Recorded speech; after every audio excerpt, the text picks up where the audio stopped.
Welcome to DAX Machina, with your hosts, Naomi Finn,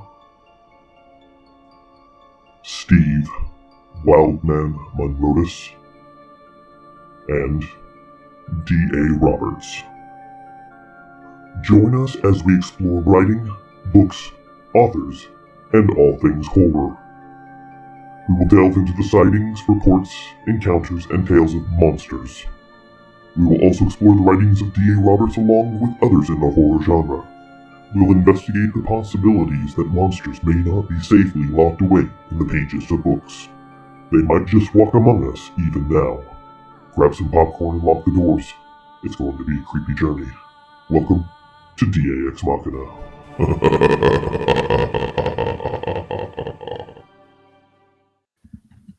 Good evening, folks, and welcome to DAX Machina.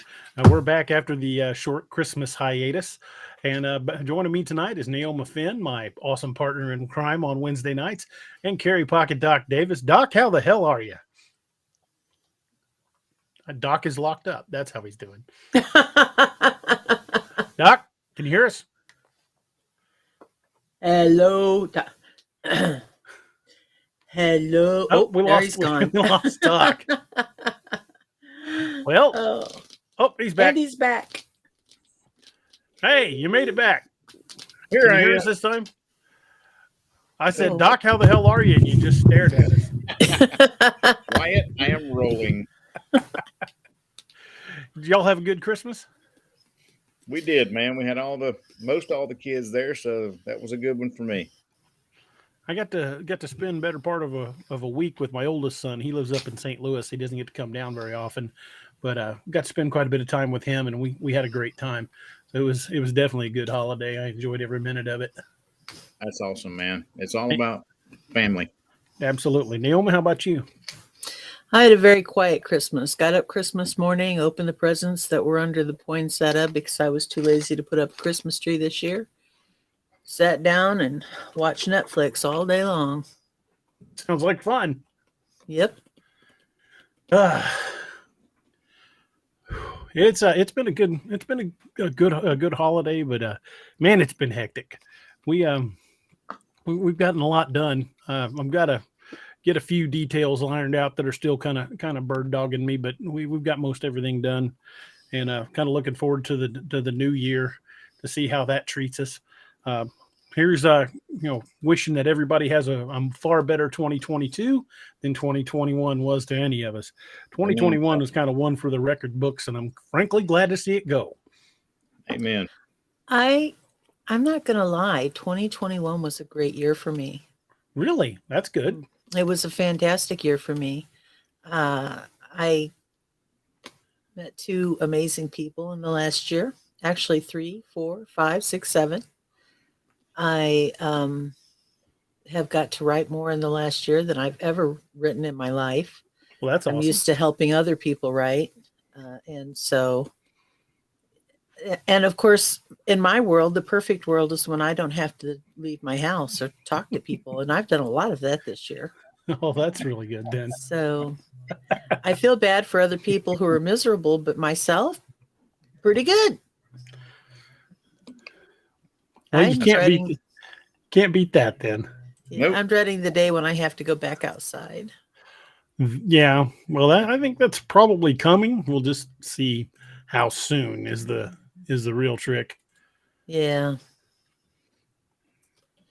So, see, Patty agrees with me. It's it wasn't all bad. I mean, there was some bad things. A couple of car accidents happened this year that were bad. Yeah, I was in one. Yeah, you were in one and my husband was in the other. I'm glad he's okay. Yeah, well, his wasn't any kind of, I mean, there was a tree there to catch him, so it worked out. Well, at least there's that. You know what is it? The movie The Great Scout and Cat House Thursday? No, it's Cat Ballou, where the horse gets drunk and it's leaning up against the wall in the alley. That was my husband's truck against that tree. It's kind of boom. Yeah. Well, I am glad he's okay. Yeah. Yeah, Sure. he's good. He's retiring in 2 weeks, so everything will be fine. I bet he's excited about that. Not nearly as excited as I am. Well, I can see that. Me, well, I didn't voluntarily give up being a cop. I'm quote unquote medically retired. But I really can't complain about that because I've really been able to do a lot of writing. I've been able to expand the DA brand, so to speak, and I'm pretty happy with it. I mean, I do miss being a cop, but I don't miss my wife getting those phone calls in the middle of the night saying, "Hey, he's in the hospital. You might want to get up here." She's gotten those a few times in my career. So yeah, I'm content. I want to continue to write and expand the DA brand and keep the show going and grow that as well and see where all this takes us. But guys, I think it's gonna go some good directions. And I appreciate everybody that has been a part of that. You guys have just been awesome. Always a good thing. I want to address this right here. What's that? I know, Werewolf, I am giving away my age, but let me tell you something. I am 56, almost 57 years old, and I have earned every day of that. And if I don't look that old, I feel like I've been cheated. Because I have worked hard to get to this point. I'll be I have 52. a lot of friends. I'll be 52 in June. I have a lot of friends who didn't make it as far as me, so I feel like I'm winning the game. There you go. This is my son gave me this coffee mug for Christmas. It's like crockery, heavy duty. I love it. Keeps your coffee, keeps the temperature because it's so thick. But you could probably brain somebody with this thing because it is so heavy. I got lots of kitchen stuff for Christmas. Well, my wife and I only got each other one thing this year, and that would be this. Oh yeah. That's a nice present. Yeah. We're going to be paying off said present for 6 years, but yeah, but it's in a lot. But the irony is it's almost the same blue the van was before that one decided to, well, it didn't decide. Somebody decided for us. Yeah. Someone took it out. Yeah. So I'm pretty thankful for, the fact that Nick and I came through that pretty well, not unscathed. Celebrate the 28th anniversary of your 29th birthday. So let me explain that to you. When I turned 21, I went 21, 22, 23, 24, 25, 26, 27, 28, 29. And then I went 28, 27, 26, 25, 24, 23, 22, 21. And I kept doing that back and forth until my children were like 15 and 12 years older than me. And I had to stop. But yeah, I'm like, what's his name? Benjamin Buttons. Jack Benny. Oh. I'm like Jack Benny. I don't celebrate my birthday. I celebrate the anniversary of my birthday. So, yep. Patty got the big C for Christmas. I'm sorry, Patty. I hope you get to feeling better. Hope you're doing okay. Oh, I heard a different sure. C. Speaking of the big C, I got the booster poke today. Oh boy. My wife doesn't feel good. My youngest son doesn't feel good, but I don't notice anything. I may tomorrow, but right now I feel fine. My cousin she told me this afternoon that she goes to one pharmacy in her hometown because the guy there is known to have soft fingers and it never hurts. Yeah. I had a hard time hearing that with a straight face. Apparently my family, we went to see my family up at Lebanon on Christmas Eve, and then we spent Christmas Day with my wife's family, which is kind of normal for us. We didn't go last year because everybody was kind of worried about the big C, so we didn't get together last year, but this year we did. And apparently they all think I'm an alcoholic because I got piled with alcohol. I got a Jim Beam sampler pack. I got a bottle of Jameson Stout, which generally anybody knows me. I'm a Bushmills guy. I'm not much of a Jameson guy, but that Jameson Stout's supposed to be really good. I haven't cracked it open yet. And I got a bottle of Apple Dumpling Moonshine. Nice. Woohoo! I'll drink to Yeah, that. heck yeah. So anyway, I got nothing to drink. I got kitchen stuff. I got an organizer for my cabinets, and I got some. I started to say cookie drying racks, but that's not what it does. Cooling rack. Cooling racks, that's the word. And I got a new bread box. Oh, that's cool. That's good. Yeah. I love homemade bread. That's the best. Me Uh, too. Layman72 says, great mug. Hey, DA and Neoma, love the Bell Witch history. Working overnight tonight, so I will watch then. Just wanted to say hi and wish you all a happy new year for 2022. Well, thank you very much. Hope you guys have an awesome new year as well. And we are getting ready to jump into the story behind the Bell Witch, but we're just kind of easing into it. Yeah. Oh, Yep. man. When Bill Sloan's mom got the booster, she was bedridden for 3 days. Ugh. Yowza. My wife wasn't feeling good. And my youngest son wasn't feeling good. But like I said, I didn't even notice the difference. Yeah. I haven't noticed the difference yet either. Josh Jones says, I like moist cookies. My daughter hates that word, moist.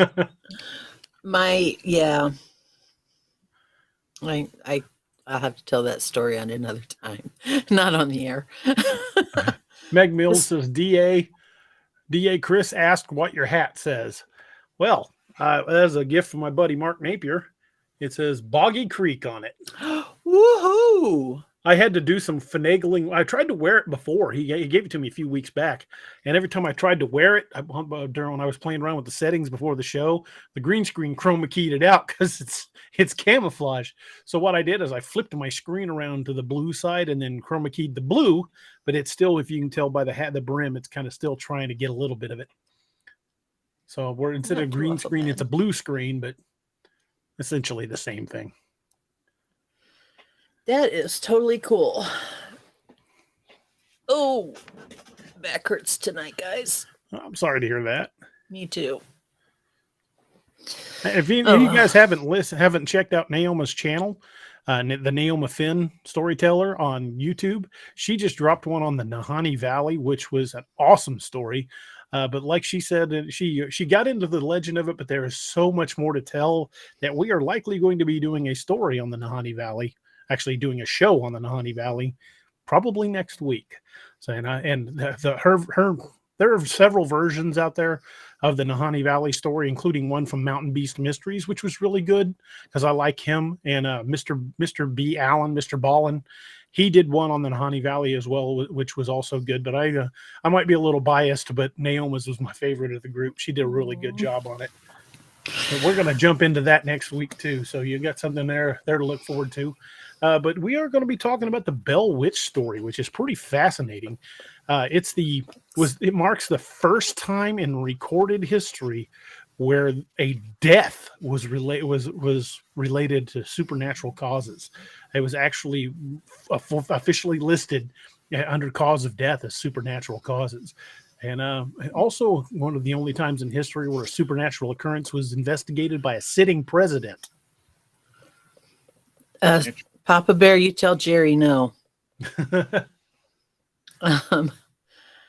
But yeah, that was an interesting thing that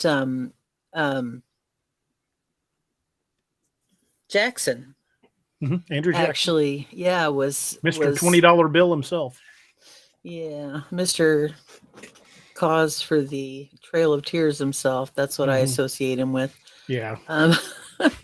Sorry. I live in Tennessee. I live like I could drive over to the Hermitage right now. Hey, my favorite Uncle Buddy that I based my character of Joe Matoska on was Full Blood Cherokee. So yeah, I'm right there with you. Yeah, I'm sure he had ancestors that walked that trail. Yeah. But that was really one of the interesting things is that Jackson actually actually, came to investigate it experienced personally. Mhm. Yeah, and Yeah. he had some weird experiences that happened. Yeah, en route there, I was trying to remember it. Sadly, I've been so wrapped up in so many things, I didn't get the chance to review my book. I will say this. Do I have the screen right or do I need to No, turn you it? need to reverse it because we're trying to Okay. read it backwards, as my Okay. dad would say. It's backwards. Um, over here. Over here. Is that right? Yeah, Whoa, there you I go. almost dumped the. Okay. That's it. This is the definitive book. It's written by Charles Bailey Bell, MD, who was the grandson of John Bell, and yeah, tell Jerry no. And if he does, don't take anything, Right. not even a rock. But if you go there, they have several books for sale, but this is the one that they recommend as the definitive one. And you can't get it on Amazon apparently, because I checked tonight. But you definitely, I think you can go to the Bell Witch Cave website and get it. And they're just kind of, I mean, they're not rinky dink or anything, but they are a small operation. How much is And the book?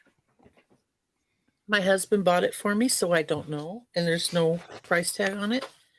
I have one of those husbands that I say, I want that. And he says, okay. It's the Bell Witch store. Yeah. Look, Bell Witch Cave, I believe. Well, I And will just Google that sucker. Hmm. Bellwitchcave.com. yep. And I believe you can get it on there. Online store. And They there it refer is. to It's it- $20. Oh, wow. Well, I have to thank my husband for that.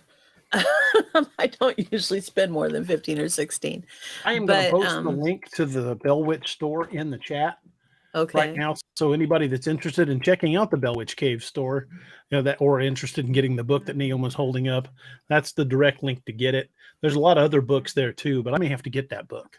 Yeah, Add this it to is, my if you can only get library. one, get this one. But they recommend them all, but they say that if you can only get one, this is the one to get.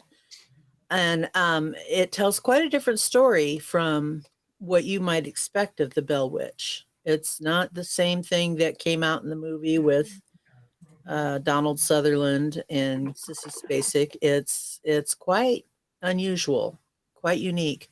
One of the things, and I want to say that if you do go there to buy it, that'd be great, because they are really generously nice people there. They're really down home, friendly. We were the only ones there. They didn't have to take us down to the cave, but they sure did. But the first thing they said when you walk in the cave is, don't take anything. Don't pick up a rock. Don't pick up a stick. No matter how tempting it is, don't take anything. It will bring you bad luck. And then she regaled us with stories of people who lost loved ones immediately after, and they have an entire collection of rocks that were mailed back to them asking to be relieved of the trauma. Yes, there really is a cave, and the cave goes on forever and ever and ever. I thought I'd never get done walking in that cave. And there's a sort of a little creek bed that runs down through the middle of the cave. And of course, we had to cross over it a million times. So if you ever do go to Adams, Tennessee, and you do visit the Bell Witch Cave, wear good shoes. Wear good tennis shoes.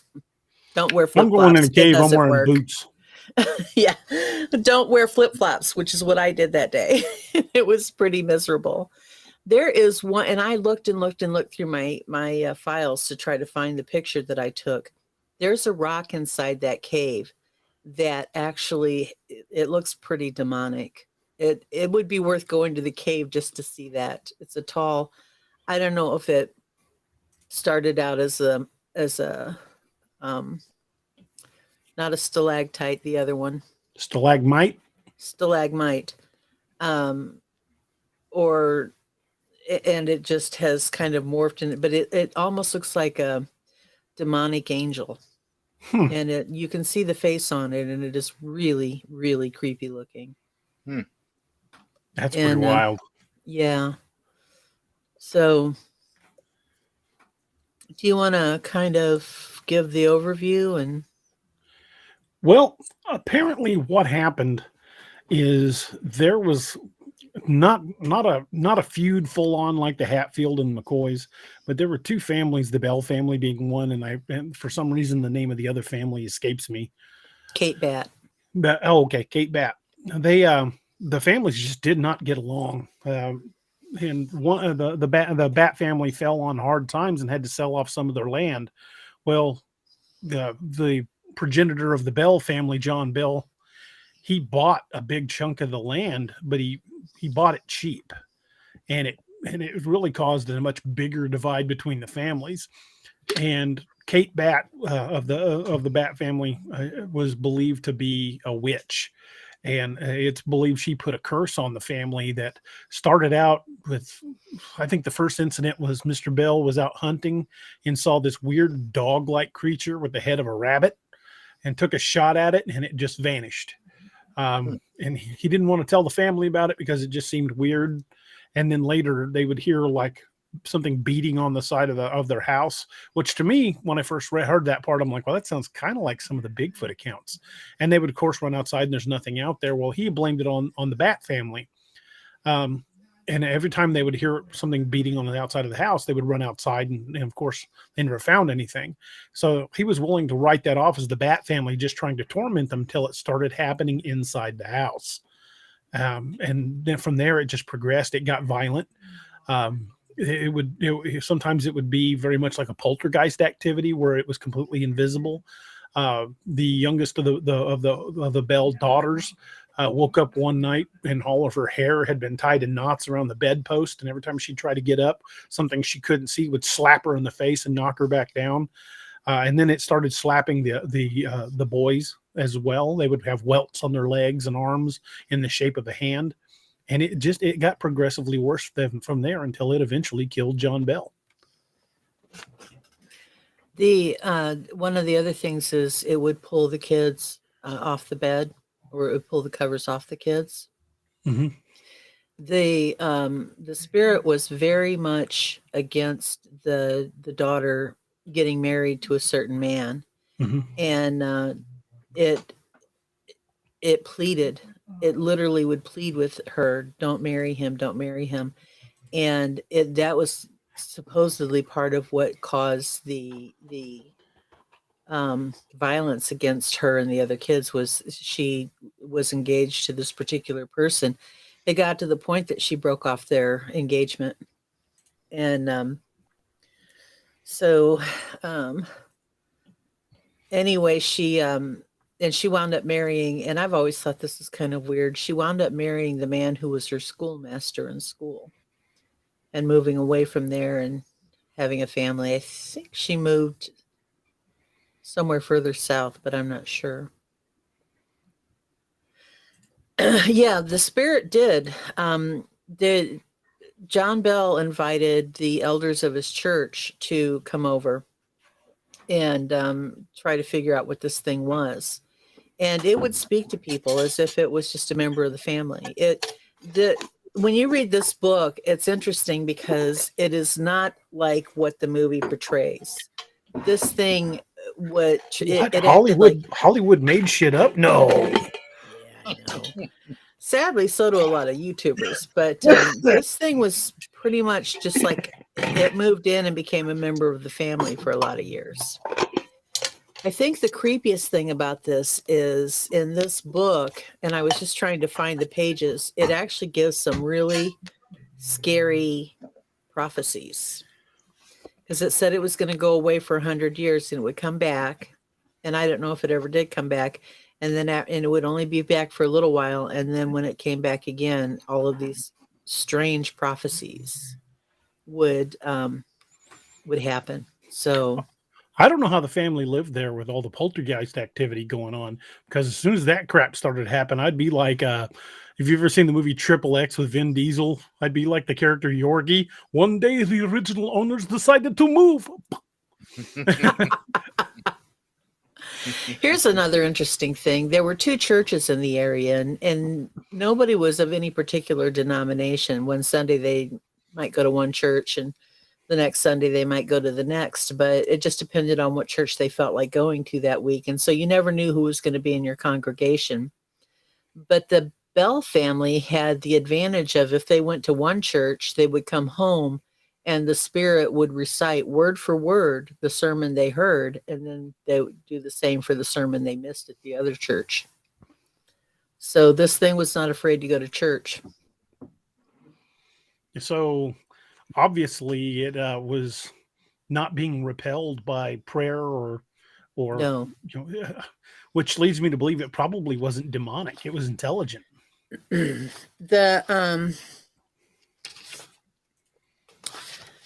I want to find this and read it to you. I am sorry. No problem. I believe it's the very, very last chapter. Which, Hank Hill says, well, John Bell believed he could trap it and get rid of it. J.T. Bell said that immediately after his father, John Bell Jr., gave these recollections to him, he also advised him that he had been told many other things, but considered these the ones of greatest value. J.T. Bell then, for the first and last time, asked his father about subjects which he thought would be of great interest to know. In answer to the question if the spirit told him there was a real hellfire, he said he had asked the spirit that question, and the answer was, John, you have wished to strangle me and throw me into hellfire. There is no real fire. I have every reason to know, but do not ever forget, as I told you often, there is an eternal punishment for those who are lost according to the sins committed while here on earth. In answer to the question if any soul ever escaped from hell, the answer was thousands of spirits visit this world whose abode is hell. Men are prompted daily to do hellish acts by such spirits. Some have been banished, but are as unhappy as when they were in hell. In answer to the question if men have been created so many hundreds of millions of years and all had souls, and if they continue going to heaven and hell, will there be room for them? His father told him that he had discussed that with the spirit, and the spirit had told him, John, neither your mind nor the mind of any human being can understand what the Creator can do. This is not a demonic spirit, I don't think. No. Think of the distance of the most distant planet from this earth, then of others you cannot see. Think of the boundless space in this universe, and there are other universes. Think of the room and space, but even when you are not able to grasp it, and I want you to know that this was being told to John Bell in 1814, 1816?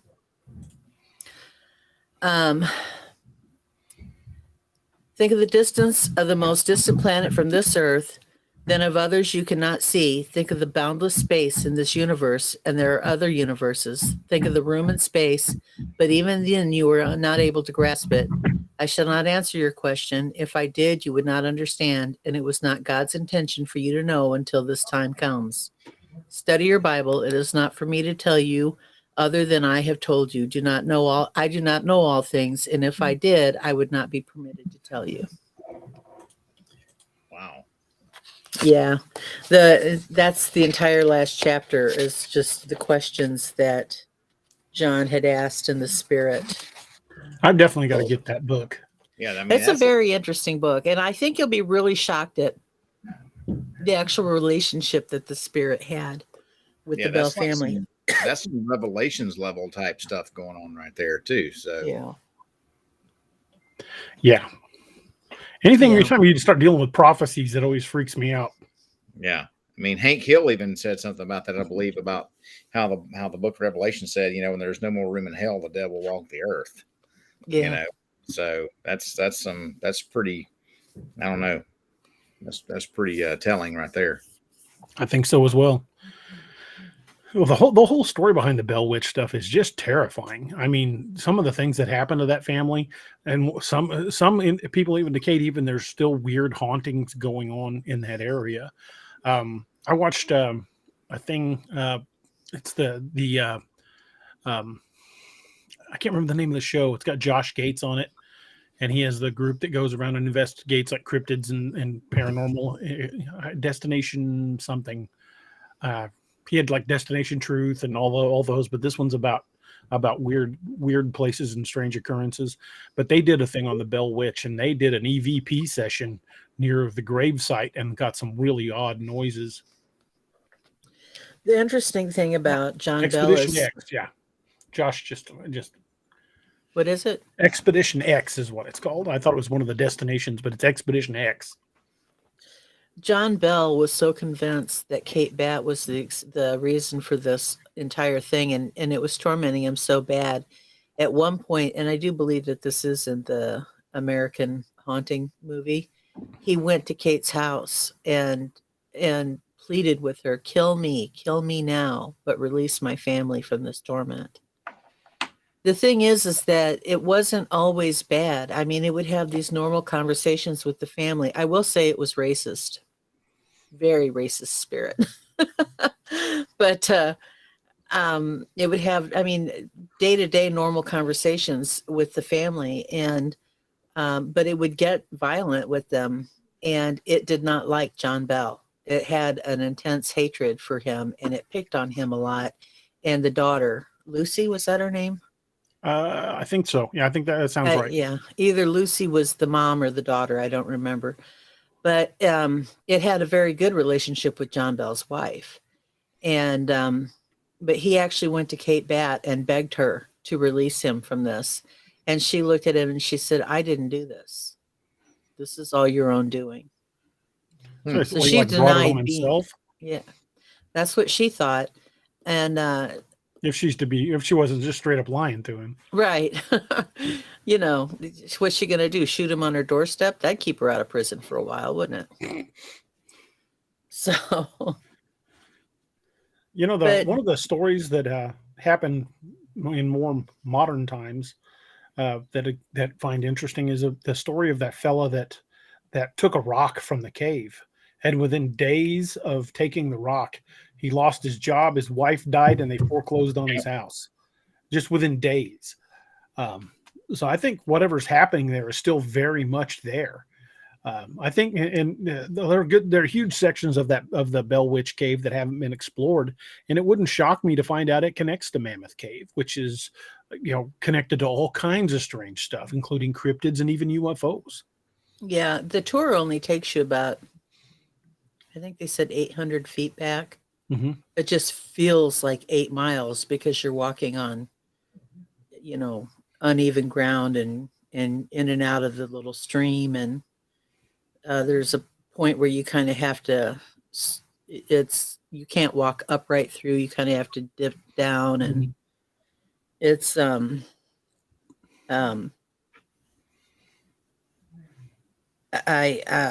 it's fun to go in, but it was a workout for me. I have one bad knee. I have one knee that needs to be replaced completely, and then I've got another one that's getting ready to do that. And my knees were just starting to go out when I did that, and it was quite the workout for me. Yeah, I bet. That'd be rough for me to do these days, but I'm actually improving, just by sheer stubborn. I mean, I've been going to the chiropractor, which has been helping quite a bit, but I don't know if it'll ever get me back to the days where I can go way back in the woods. Yeah. But I hope so. Josh says it's possible. Josh Jones says it's possible that John Bell may have been more responsible for that treatment than first realized. Poltergeist activity is now being attributed to living people and a type of psychokinetic energy. He says, he goes on to say, I know that doesn't explain all of it, but it can be possible that he was responsible for some of it. Another thing that a lot of people don't know is that John Bell actually went before the magistrate, whatever the, I believe at that time it might have just been church elders of the town, because he had rented Kate Bat, one of his slaves, and I'm sorry, but that's just the hard fact, and a mule. 1800s, so. Yeah, a mule and a plow. Heck. And he charged her an exceptionally high interest rate. And so he actually was fined for usury against Kate Bat. And they had a long-standing dislike for each other, and he wasn't the innocent victim. Let's put it No. that way. He did things that he shouldn't have done in respect to Kate Bat. I know this is off topic, but Sean Bussard says the gentleman from Destination Unknown traveled way up in Tibet and I believe found a footprint of the Yeti that to this day hasn't been disproven. Yeah, I remember that. That was a great episode. Yep. It was a very interesting foot casting too. Yeah. Yeah. And Josh Jones says, and that psychokinetic poltergeist activity is usually connected to children, so it's possible that it may have been coming from his daughter Lucy. Who knows what kind of relationship he had with her? Well, that doesn't bear thinking about too much, but you never know. I think that is actually implied in the end of the movie An American Haunting. Northwoods Cryptid said stubbornness can go a long way for healing from something. It made a difference for me after my accident a few years ago. I think he's talking about me being a stubborn yahoo. I'm not stubborn. You No. stubborn, Not DA? one. I'm not. Oh no, You either, Naoma?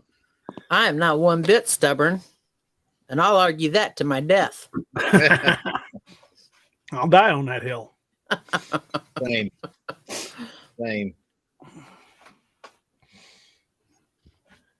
I just saw that Lanita must be in the path of the big storm.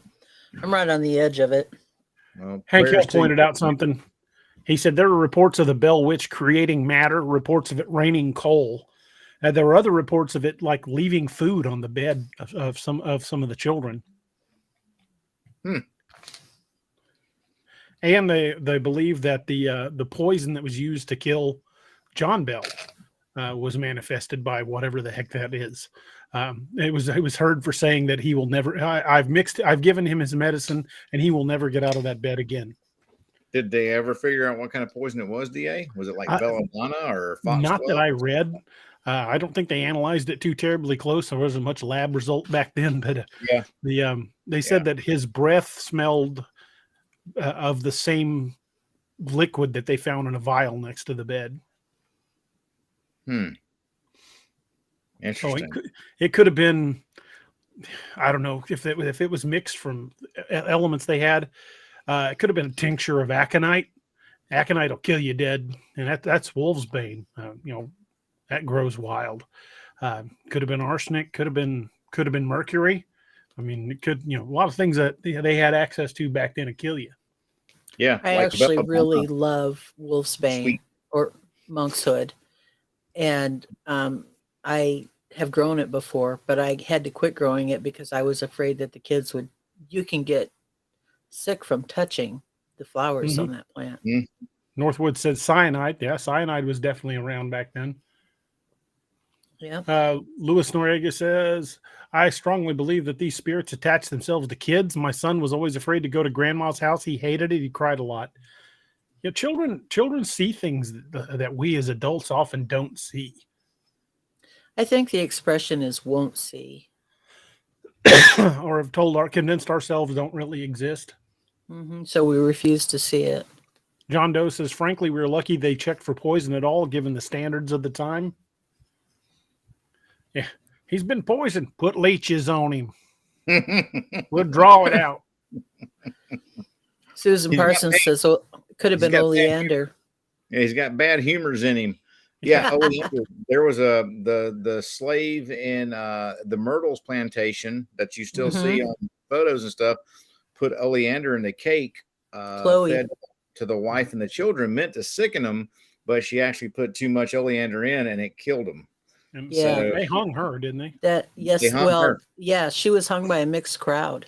Yeah, I mean, you can still see her ghost and the children's ghost there at the Myrtles. I've actually spent a night there at the Myrtles, and we had some weird stuff there.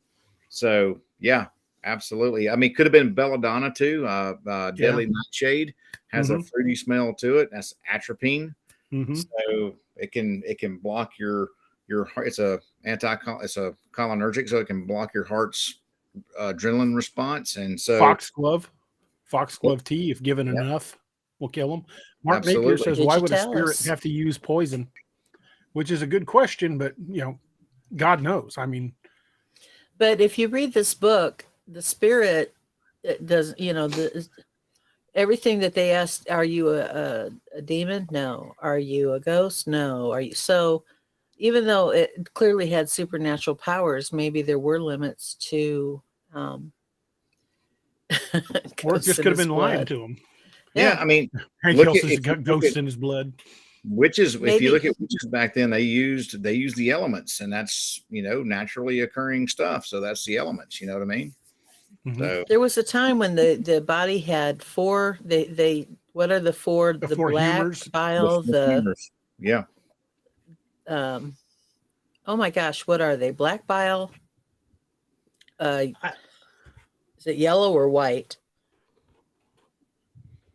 I don't know. Anyway, it's yellow bile, blood, phlegm, and black bile. there you go. That's why George Washington died. They were bleeding him. They basically bled him to death with all the lances because they were trying to get rid of the bad humors. Yeah. Josh Jones says, I'm sorry, but the more y'all talk about it, the more the daughter seems like the likely suspect, not only for the poltergeist, but possibly witchcraft and or possession. But you're assuming, Josh, that it's a poltergeist. True. And not all the activity represented poltergeist activity. And Galaxy Star Bell says, plus, didn't y'all say the spirit had a good relationship with the daughter? Yes, and the mother. Mm-hmm. That not the daughter, the mother. Brings something to point. I'm sorry.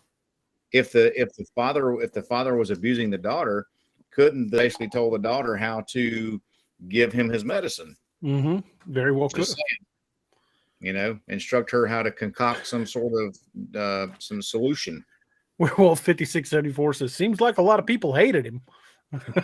Yeah. Well, from all reports, he didn't seem like a very likable guy. Yeah. Luis Noriega says, I was always told that there were two different kinds of witches. There was a white witch and also a black witch. With a white witch, will use herbs and roots and natural stuff. The black witch was the one they had to worry about. They also did the demonic praying.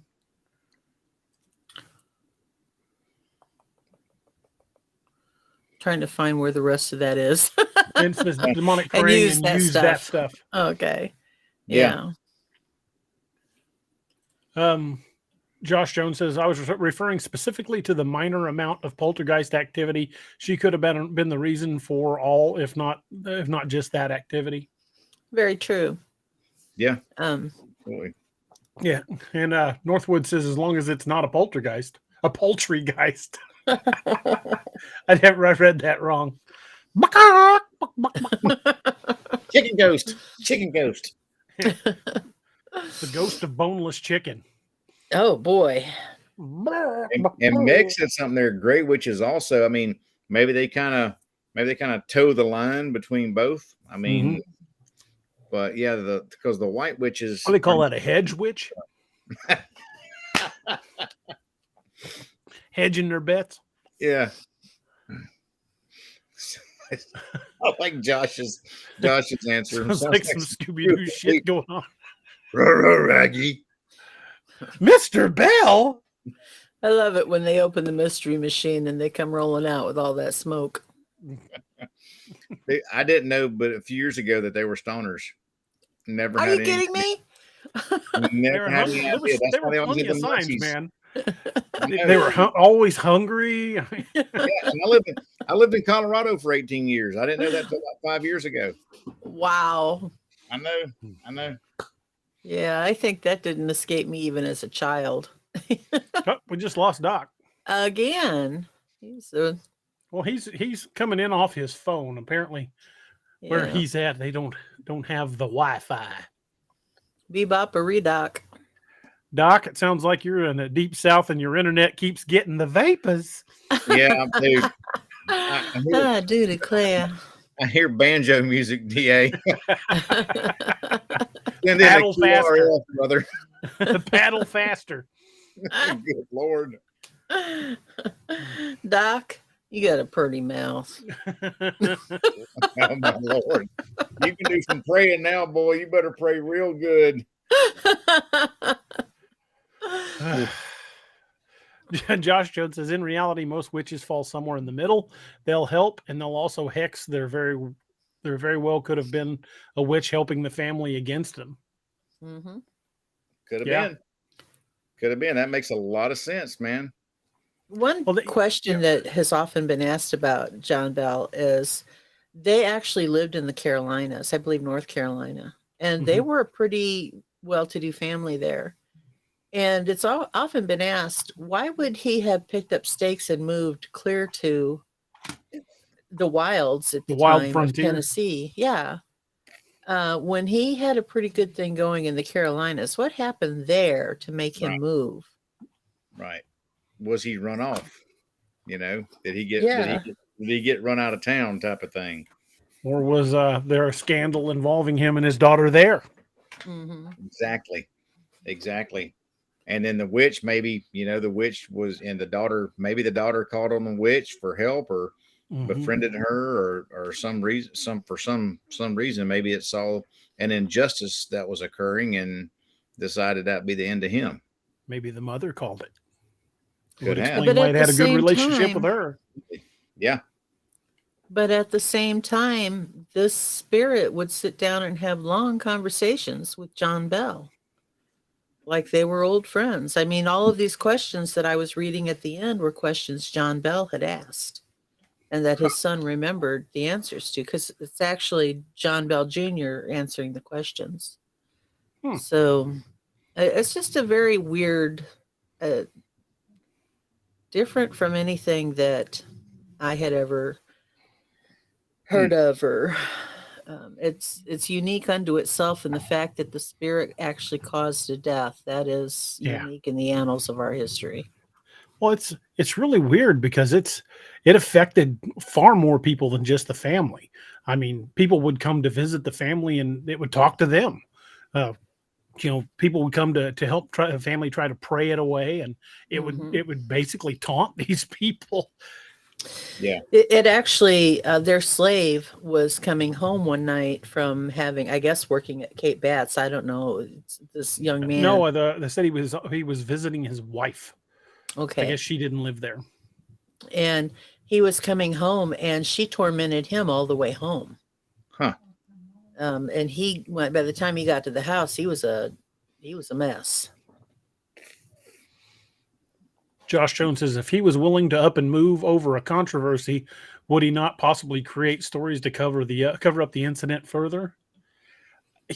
I would say yes to that, but it was witnessed by so many people that weren't even part of the family that came there. In fact, President Jackson went to visit to see firsthand what had happened. And apparently one of his soldiers made the comment that he had brought silver bullets and he was going to kill the witch dead, at which point the wagon wheels on his wagons seized up and they could not budge the wagons. They could drag them, but the wheels would not turn. The caissons completely locked. And when Andrew Jackson made that soldier apologize, they freed up immediately and they were able to continue on to the house. Huh. Weird. Yeah. And that was in Jackson's own documents that where he documented the incident. So. Yeah, it was. I think the slave was. He was deviled by a black dog, if I'm not mistaken. There, Naoma. Yeah. The first sighting of the black dog was like a huge black dog with the head of a rabbit. Weird combo. Don't know where that would come from. It doesn't sound natural. Hank Hill says, I'm pretty sure John Jr. actually threw a blanket over her once and attempted to catch her. Huh. That's interesting.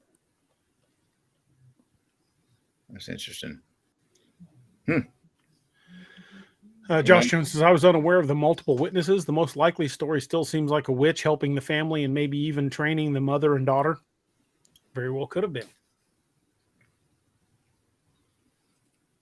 And if that's the case, it wouldn't necessarily have been a demon or a spirit. It could have just been an astral projection of somebody with power.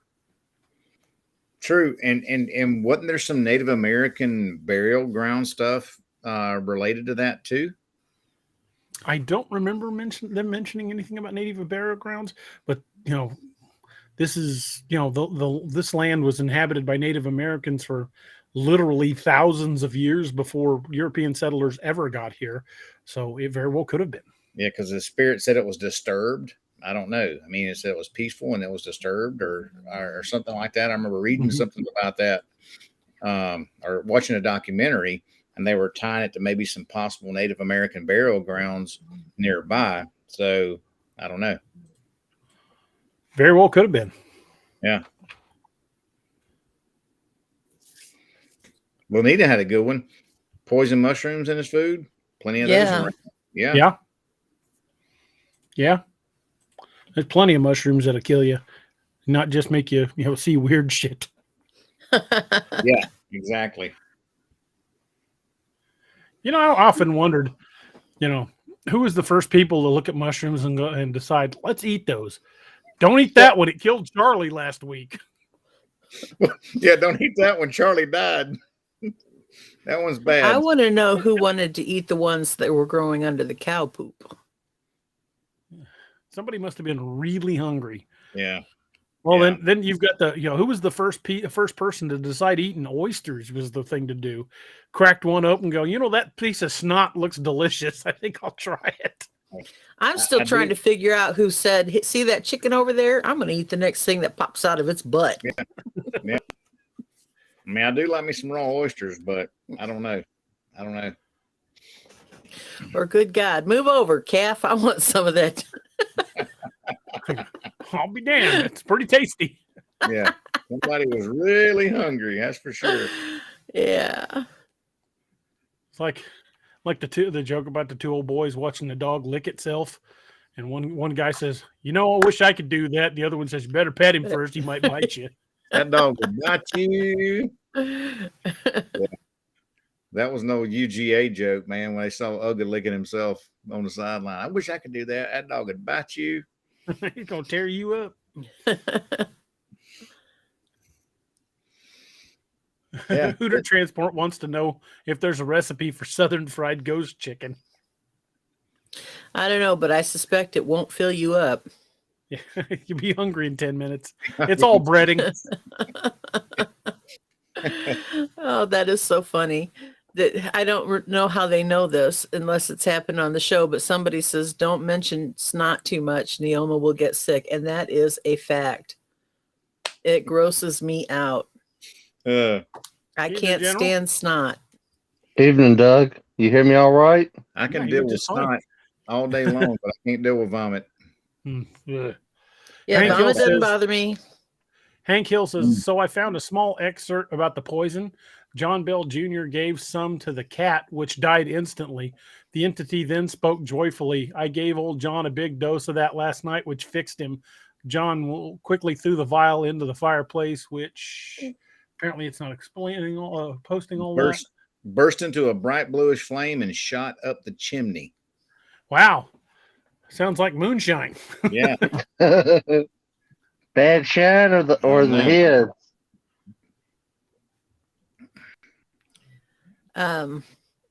Laura, I'm a nurse too. I can't stand vomit, but I can deal with snot all day.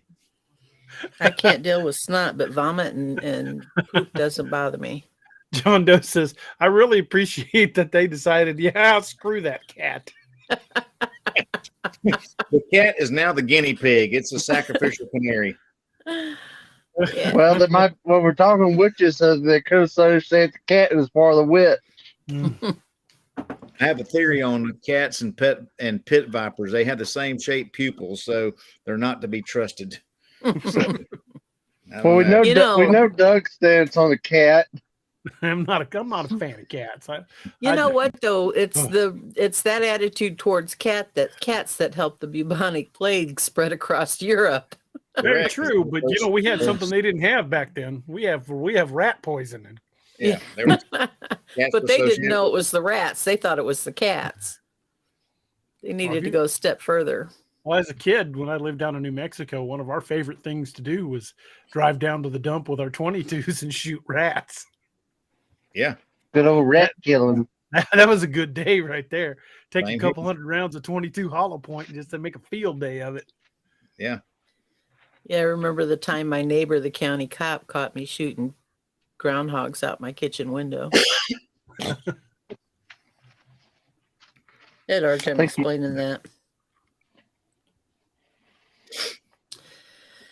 Oh, Hector. Yeah, we got a little sidetracked, which is pretty typical for us. There we go, rabbit holing again. Yeah, at least this one wasn't quite as bad.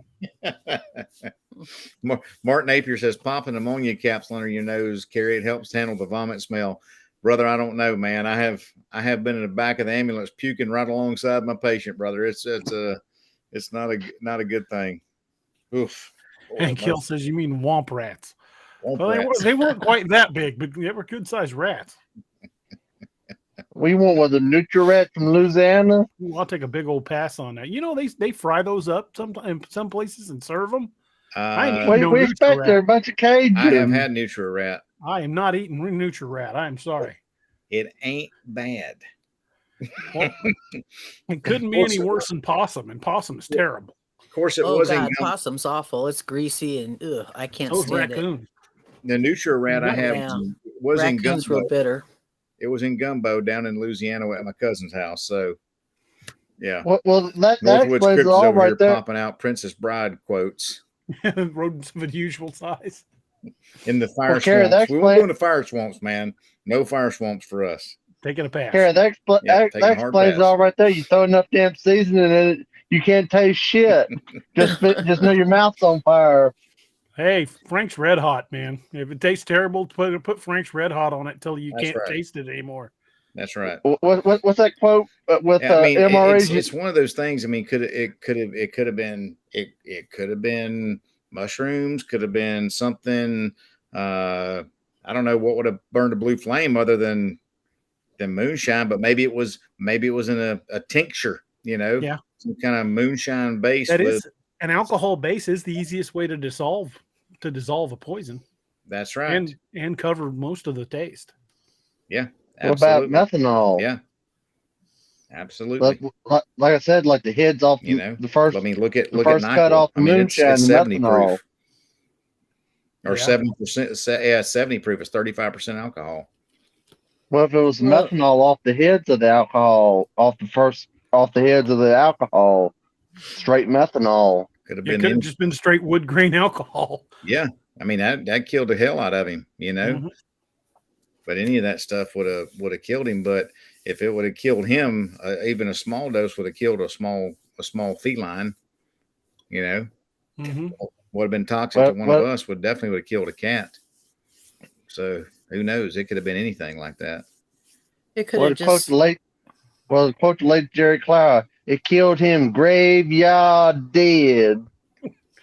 George Jennings says the Philippines, they serve sun-dried rats. They're not bad, kind of crunchy. I'm gonna go ahead and stick with a rat-free diet as long as I possibly can. I grew up eating squirrel, loved it all my life till someone Yeah. pointed out and started calling it tree rats, and I Tree can't eat rats. squirrel now. Yeah. I mean, George, that sounds like something like rat jerky. Literally, I mean, sun-dried rats it's just Beats just rat rat jerky. tartar. yeah. Here's some rat jerky for you. I've tried Here's some an pretty interesting weird jerky. fact: copper burns blue. That's true. Yeah. Maybe it had a cupric base to it. Who knows? I don't know. Yeah, I mean, it may not have been one thing; it may have been a combination. Mhm. Yeah. Very A well could have been. tincture. But I'm just wondering if like we had said earlier, going back to it with the mother being good friends with it, could it have been? I mean, yeah, it could have talked to old Belle, but maybe Ma and Pa, or maybe the Ma and the daughter were tired of his crap, and wanted to get rid Again, of like I said, everything points to him not being a very likable guy. Yeah. Yeah. Hank He Hill said says he- alcohol was used as medication back then, so that would align with the dosage verbiage. That's You true. guys well, said it could- lit. Guys said it lit out of the Carolinas That's true. to Tennessee. So who's to say he wasn't pulling a Sam Houston? No He'd telling. run up a damn debt in the Carolinas. So he skipped But town and headed to Tennessee to try and make himself over like Who- Sam Houston did in Texas. Mark Napier's got a good point. He says squirrels don't eat what rats do. I realize that. That's true. Squirrels are the California variety of rats. They're all vegetarians, but it's not. Once people started referring to them as tree rats, I just lost my Oh, we lost Doc. Just lost my pocket doc. I just lost interest, and I've never been able to eat squirrel since. And I grew up eating squirrel. We ate wild game at least 3 or 4 times a week because that's what Southerners do. Mm-hmm. I've Yeah, had all right. pan fried squirrel for breakfast many times. All right, I got Squirrel I got a good joke for you. I saw on TV the other day. What do you call a plucked peacock? I don't know. A tall chicken. John Doe says it was a race between the local witch, demon, and ghost to kill him before the wife or daughter did. Yeah, As I said, there was some Scooby Doo shit going on. Very well absolutely. could have been. Northwood says squirrels will almost kill each other over a jar of peanut butter. Yeah. Yeah, and don't you let anybody fool you. If you put some hot spices in the bird seed to keep the squirrels away, they'll eat it and they'll just go and just keep right on eating. We used to have a couple of mastiffs. I had an English mastiff, and that dog, if he was like right there, laser focused, anytime I was chopping something in the kitchen. And one day I was chopping jalapenos for the chili, and I dropped a piece, and he snapped it out of the air before I could even say no. And he swallowed it down real quick, and then he like and then runs over to his water bowl and just drank. I'm like, Yeah, how that care you dog won't a it? piece of bread. That was a mistake.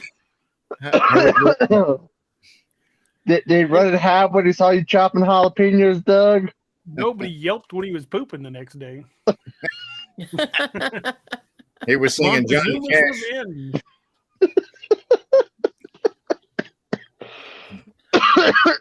My. I felt bad for him. I bet he doesn't. I bet you don't snap anything out of the air when I drop it next time.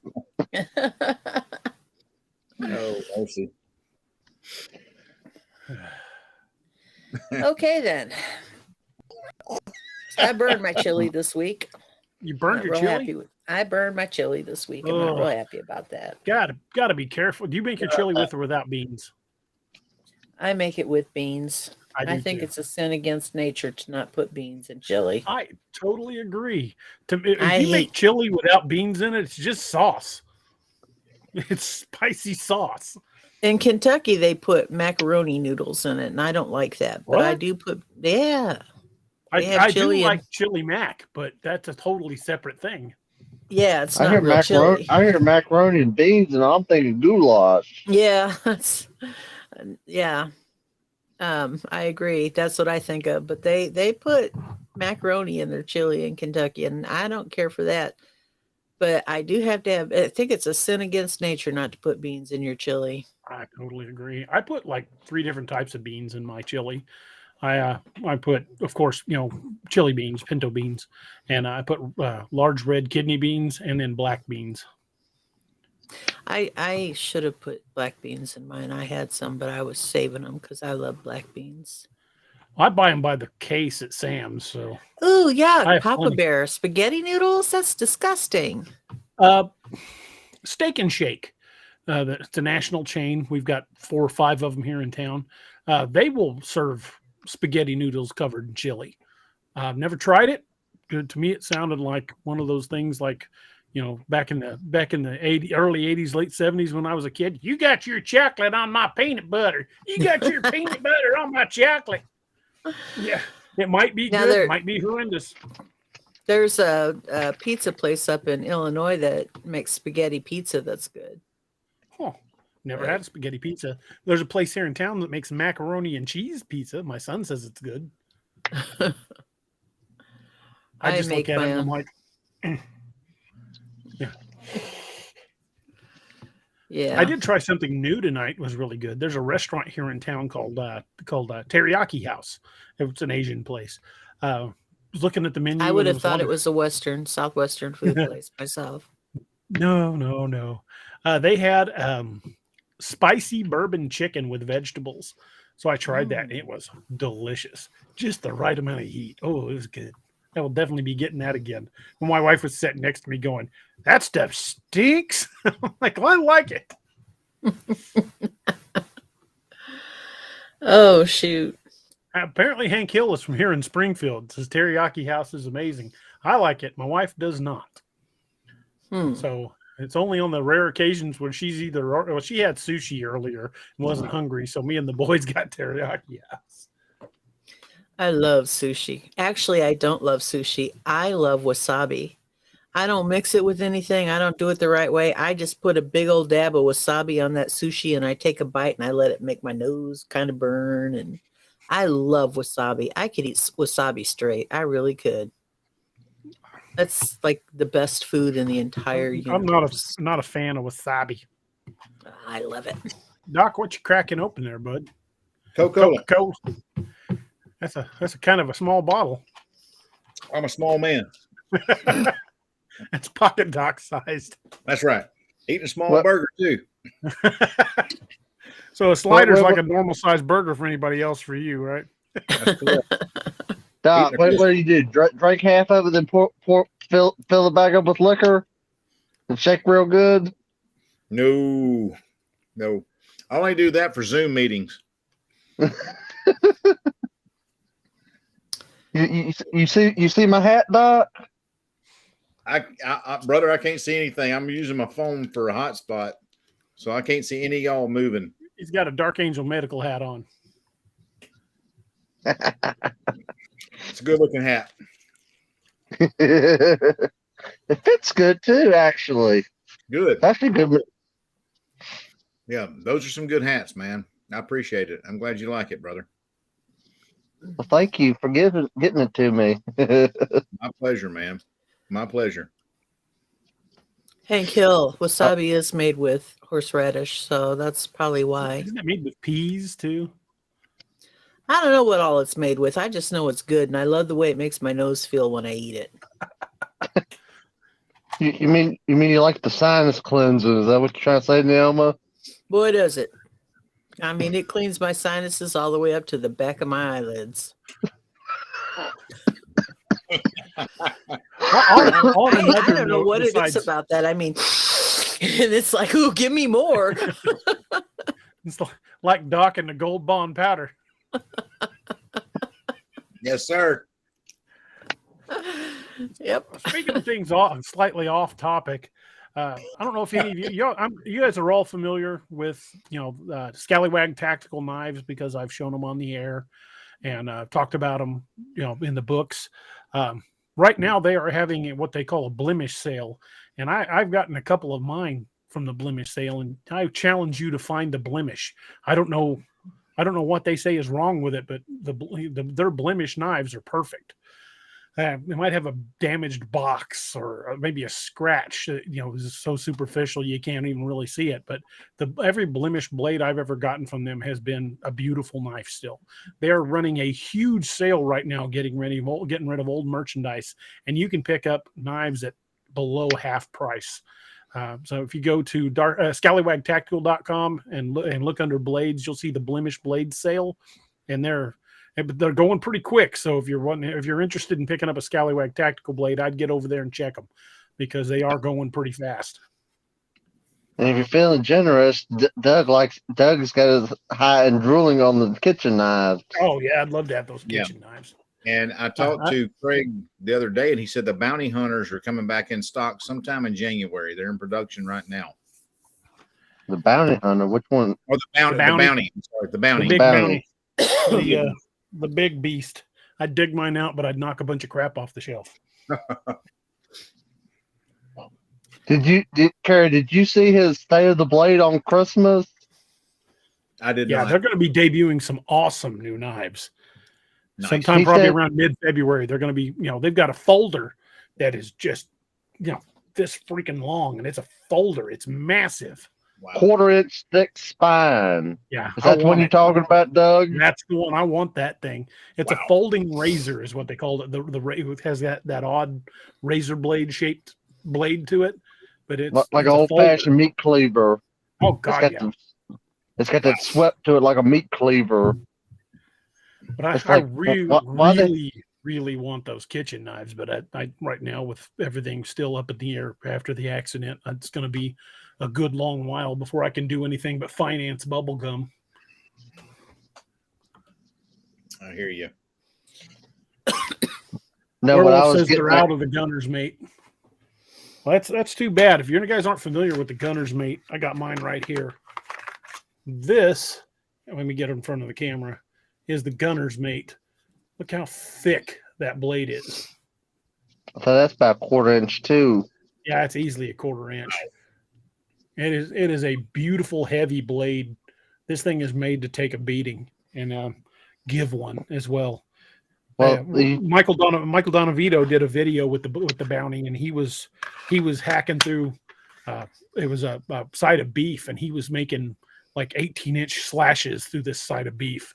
If you go to the Scallywag Tactical YouTube page, and you'll see a lot of their videos on there. You watch some of those demos when they are using cutting onto that side of beef. They were doing some wicked damage. Well, that's why I was trying to tell. What's that? I said that's what I was trying to tell Carrie is you talking about stuff coming back in stock.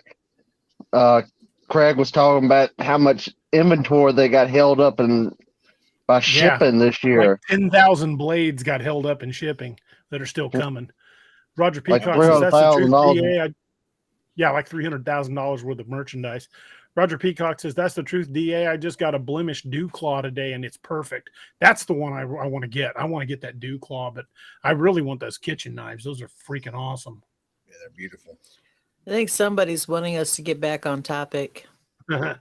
Well, we do tend to derail. Topic? We ain't got no topic. We don't need no stinking topic. Squirrel! Squirrel! This I just got this in the mail. That's upside down. I just got this in the mail a couple of days ago, and you can find this one on their webpage for I think it's less than $30. I'll show you. I'll take it out of the box. It's actually perfect for hikers. It's on a chain. You can hang it around your neck. It's not a massive blade, but it's sharp, and it's a great mini jack. Yeah, it's a great little holdout blade to wear underneath your shirt or even over your shirt. If you're in a place where you've got you need hands free for a blade real quick, hanging that little rascal around your neck, it's a great little holdout. Yeah.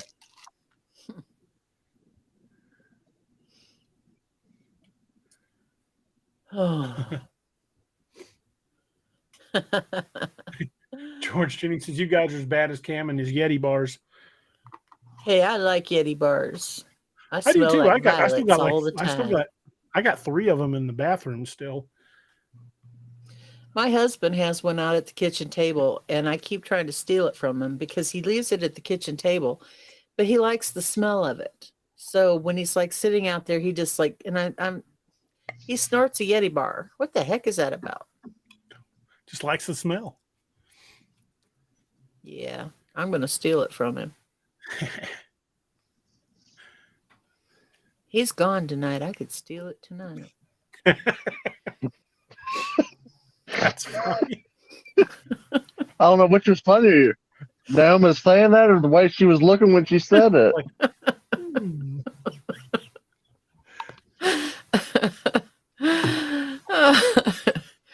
You want topics? You can't handle the topics. That's right. I'm loving these movie quotes. They crack me up. We got some really gold comments there. I'll get you my topic and your little dog too.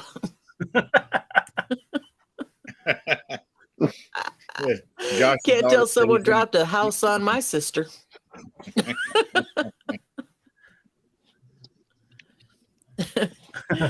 Josh is here's looking at you. Topic.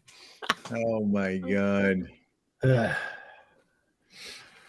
I'm gonna rub this topic out. See, I'm gonna rub this topic out. I'm gonna give it cement shoes and throw it in the damn river. See? What we have here is a failure to topic. To remain on topic. Yeah, guilty. Oh, But I guess we shoot. can get back to the Bell Witch now that we've gone over everything again. Papa Bear says, "Play it again." Topic. Juanita says, "Naomi beat me to the punch."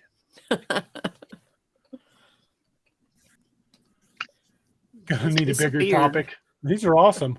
I know. that's so I want to good. just play this game. Let's quit talking about Bell Witch altogether. Let's play this game. Insert the word topic into your favorite movie quote, folks. Ready? Go. You sure got Well, a pretty topic. topic, wide boy. Johnny Try Tyler. and stay on topic. Hey, you Doc, die? you Johnny got a Tyler. pretty topic. Like me some topics and mustard. Some people calls it a topic. I calls it a conversation. All right. We probably ought to wrangle our way back at least towards something semblance of the topic. Yeah. Carrie, I can see you, but we can't hear you. Yeah, I Haven't can't heard hear you. you. Awesome. Oh, there you are. Oh no, Now we can hear now you. I hear you.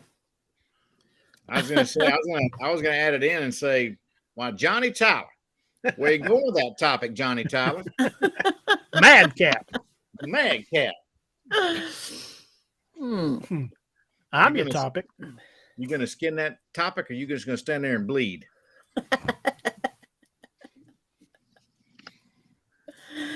Pilgrim, can you skin topic? I'm gonna go back to Blazing Saddles. Where all the topics at? No matter what you hear, no matter what I say, do not open that topic. Somebody go back to camp and get a whole shitload of topics. Yes. All right. We can probably do this for hours, considering how bad we all are at throwing out movie quotes. Wow. Josh Jones says, "I love the smell of topic in the morning." Got cornier and cornier. Brian Merrick says, "You're my hunk of topic." Huckle topic. Oh shoot. Joey Johnny doesn't doesn't share share topic. Oh, Joey. Oh, stay Lord. topic, pony boy. So, Oh, you were talking about the Bell Witch making prophecies. What are some of the yes. prophecies that it made? Well, I was trying to find them in this lovely book, and I wasn't having a lot of luck with it. They're still going in the chat room. Go ahead, make my topic. Mama, don't play those topics. Do you feel topic?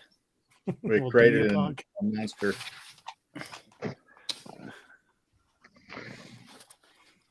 Talk amongst yourselves. She's looking for the prophecies. All right, Mr. Topic, I'm ready for my close-up. Betsy was the daughter. Yes, Lucy was the daughter. mother. Okay, so we had that reversed. Yeah.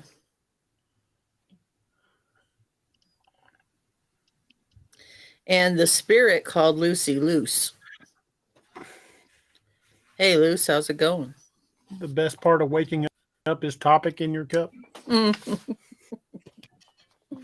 thought you prefer Black Rifle, Doug. Well, that's what I'm fixing to put back in my coffee cup, but I was just reading a quote.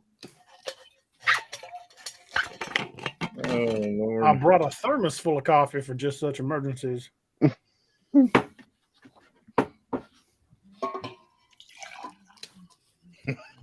Northwoods Cryptic. Was her full name Lucy Footer, like my ex?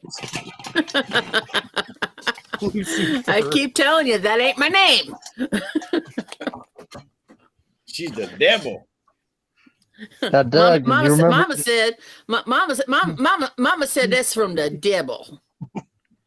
Now, Doug, you talk about your thermos of coffee. Do Oh, you remember bring the empty Gatorade bottle? no, it did not. So if my balls start floating, I may just disappear for a minute or two. So we know how hard it is for you to get out behind that green screen. Yeah. If I start hearing, no, I'm done. I am off the mute show my for the mic, night. I'll mute my mic, but you'll still see me go.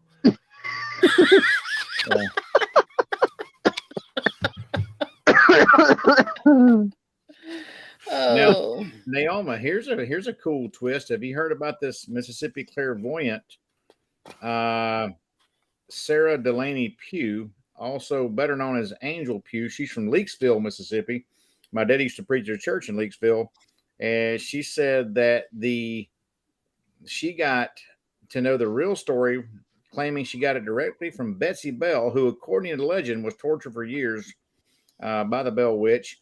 Some people might not agree with me, but a slave poisoned him, not the witch. It's on a TV show called Cursed, the Bell Witch. It's an A&E 5-part series. that's really interesting because the spirit actually disliked people of color intensely. Interesting. Yes, intensely. Well, it could have done that to throw everyone off. They wouldn't Yeah. expect comments like that from one of the slaves. It says the bells weren't cursed. The land was cursed. When they disturbed the land, the curse was set in motion. And it was the spirit that tortured her family, even their slaves. And a slave killed John Bell, poisoned him because he could not protect Betsy, then 11, from another family member who was abusing her. Interesting. So just another interesting twist on there. The lady's name is Angel Lee, is what she goes by. She's from Leakesville, Mississippi. That's an interesting theory. I wonder if there's any truth to it. Yeah, says she's a clairvoyant, she says, and that's the info she got. So that's a pretty cool twist on it, if anything. Who knows? And I go back to my earlier statement. It was some Scooby-Doo shit going on, gang. Might very well have been. Doc, I tell you what I did. No, I got Discovery Plus. It's only $7 without commercials. $7 a month. So I'm going to be watching. I'm going to be watching Alaskan Killer Bigfoot probably later tonight. Okay. Well, I watched. Angie's going down here in Mississippi for the next 3 weeks. I might just get it and just watch it while she's gone, and we can trade notes on it.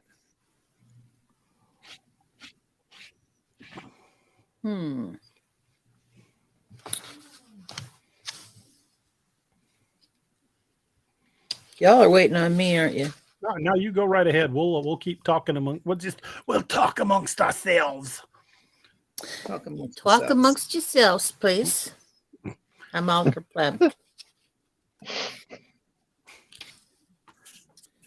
You know, it's weird that even to this day they warn people not to take anything from the property, which does lend credence to your theory there, Doc, that it was the land itself that was haunted. Yeah.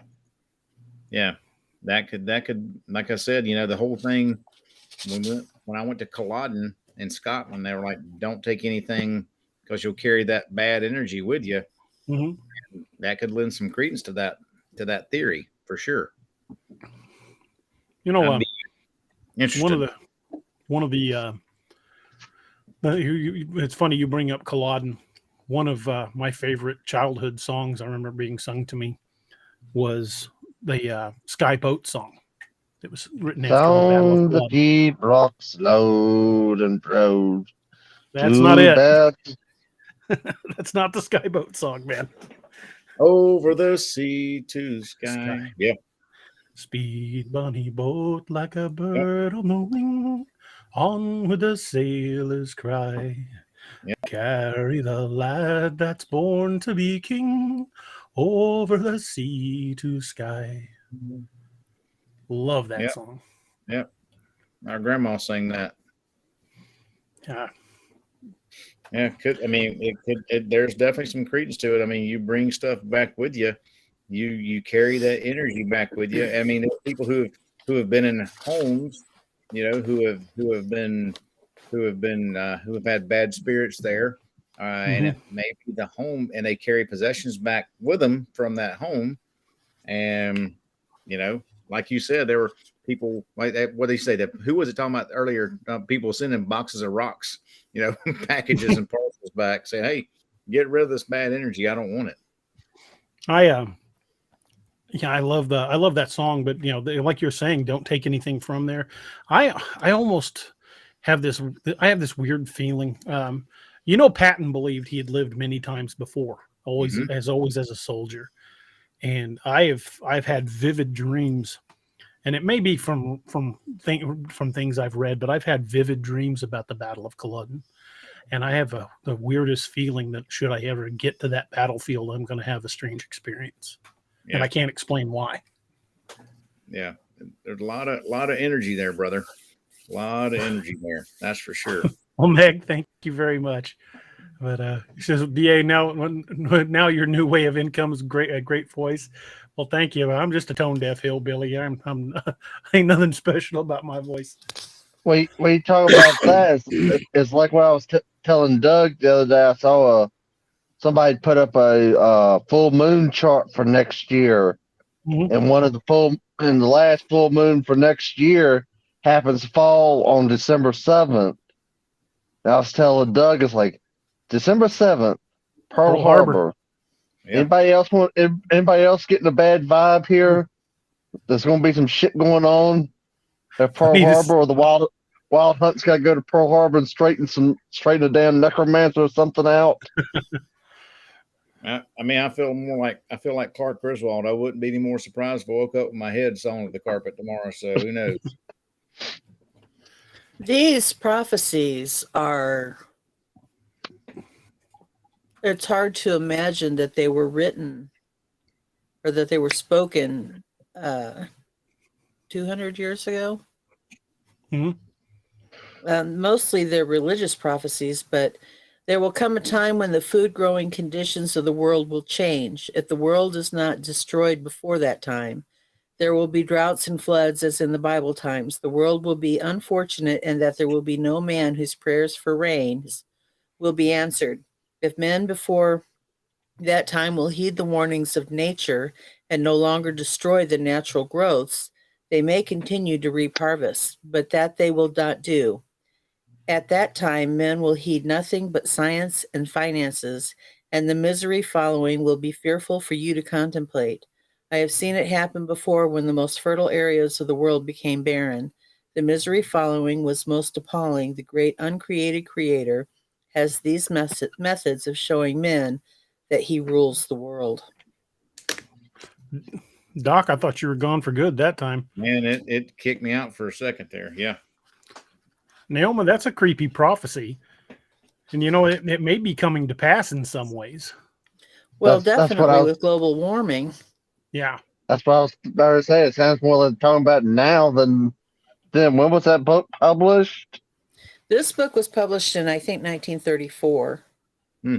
But he's saying the prophecies were spoken to John Bell in the early 1800s. Right, but I was just curious when the book was published, because that was in 34. That's almost sounding like now. Yeah. Lanita was saying that she was talking about the bagpipes, said Amazing Grace on the bagpipes. Yeah, that's a haunting tune on the bagpipes. But if you've ever heard, there's a song called The Flowers of the Forest that's played on the pipes. And another one called The Last Post and Chorus, which are usually played in traditional Scottish funerals. And those two songs are haunting. They are chilling to hear those on the bagpipes.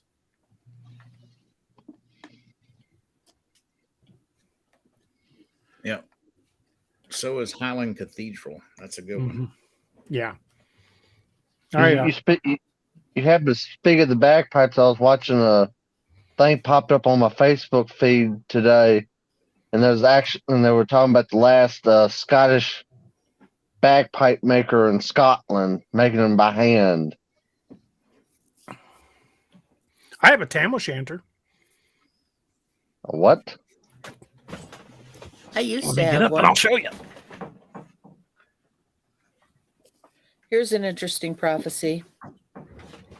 When a world becomes so enlightened that there are no more inventions worth having, and the poor become helpless and starving, the rich thinking only of themselves, and suffering becomes so widespread over the world that the Creator will no longer permit it, then prepare for the end.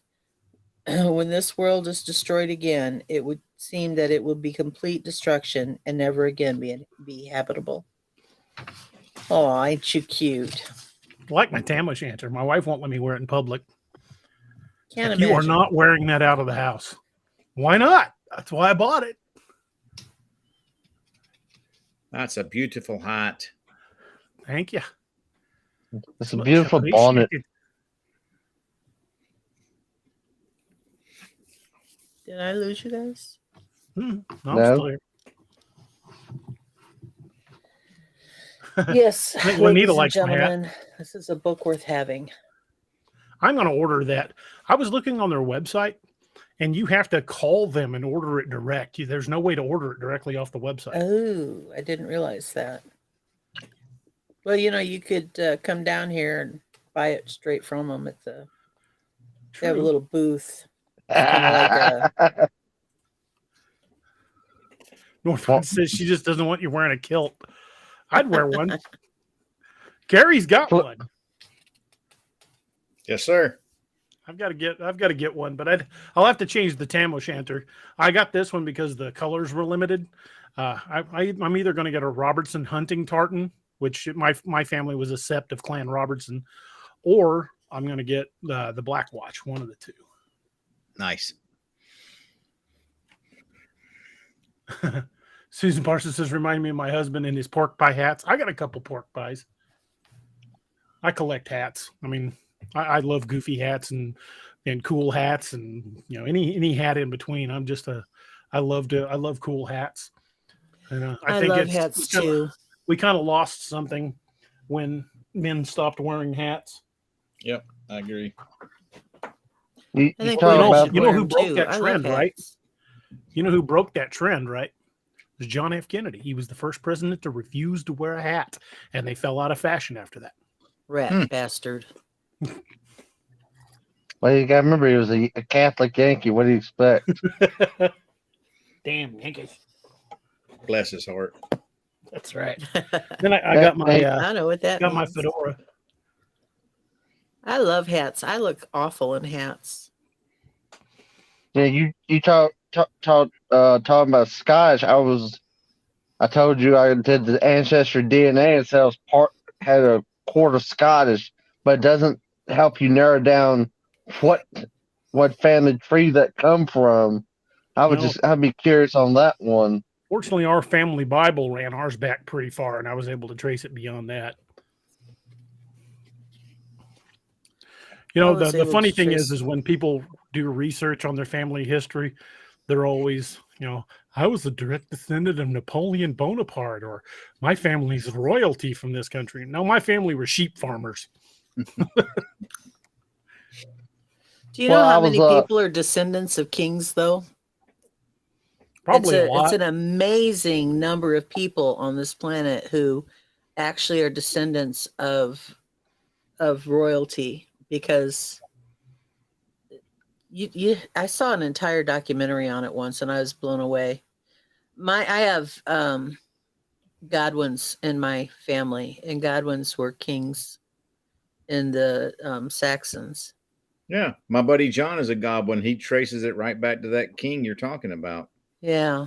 Yeah. Well, most of those kings, had tons of, look at some of the presidents having kids out of wedlock. Yeah.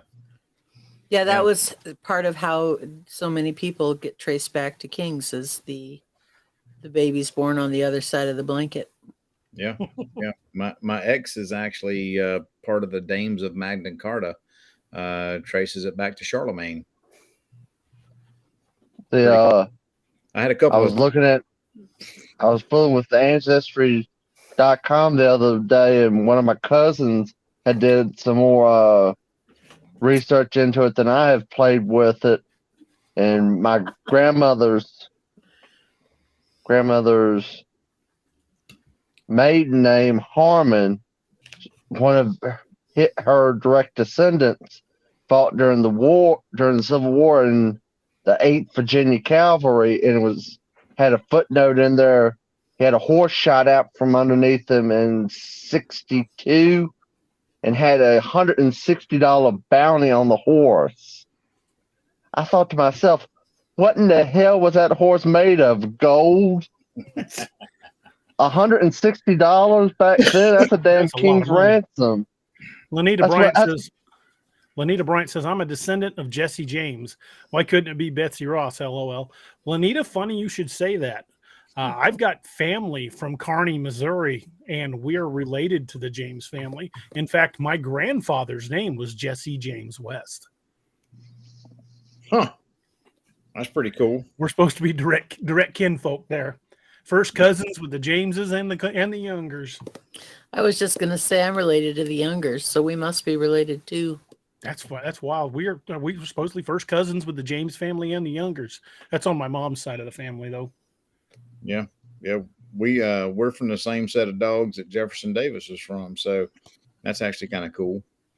So that I'm waiting for them to take down the Jefferson Davis monument up here. Yeah, it'll happen. Yeah, eventually. You know, it's a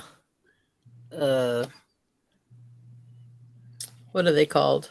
It's just like the Washington Monument. What are they called? Obelisk. Obelisks. Yeah, it's an obelisk. It's big. It's not a statue. It's gonna take a little dynamite to bring it down. Nah. That's a shame. Silly Josh. Topics are for kids. My boys and I, just the other day, while my oldest was here in town, we were talking about how history isn't really taught, not the way it should be, not in schools anymore. History needs to be taught. Even when they air our dirty laundry, it needs to be taught, because history should make you uncomfortable. History, there were a lot of mistakes made in history, and we need to learn about those so we don't do it again. The quote you're looking for, those who do not learn from history are doomed to repeat it. Yes, that's true. But you know the corollary to that, right?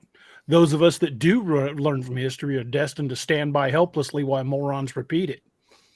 What difference does it make? The history books are written by the victors anyway. That's true.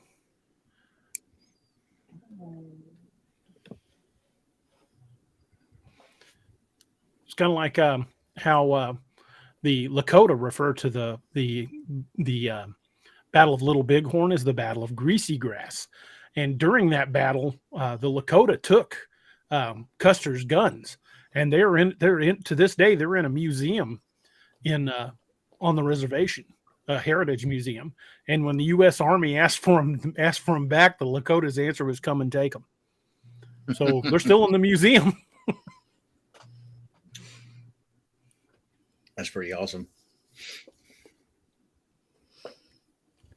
Meg Mills's dad's grandmother started the first school for deaf children in China.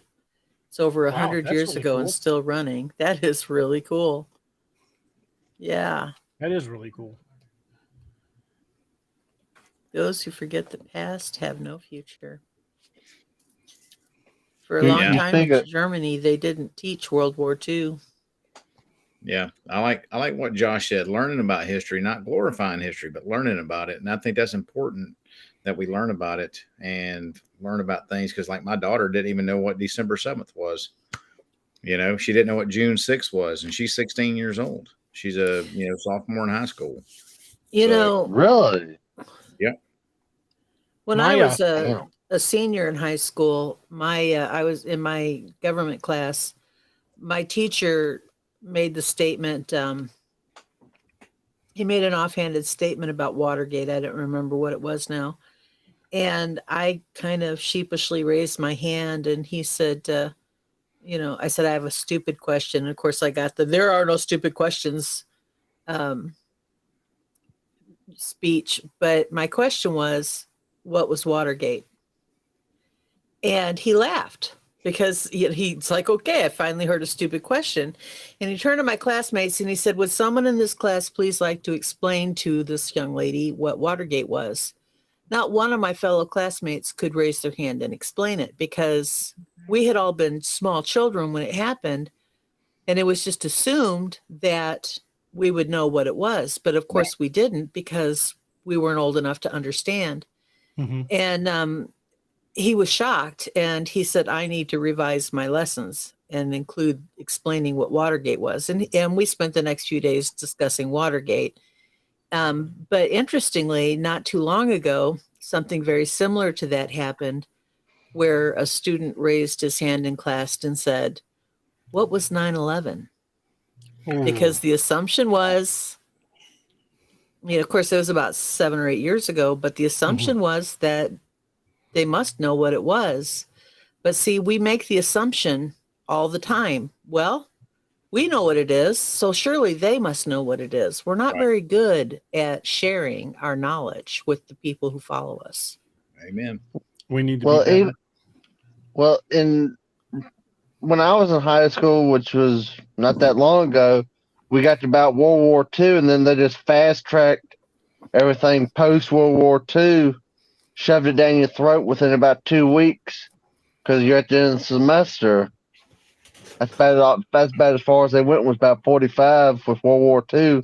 Then Korea, Vietnam, Watergate, all that, just boom, boom, boom, boom, just knock it out real fast and done for the semester.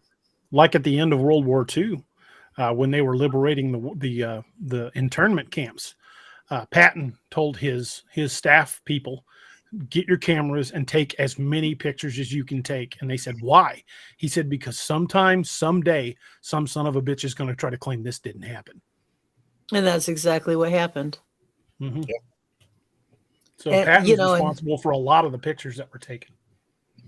How much of our history between 1865 and 1918 do we know? Not as much as we should.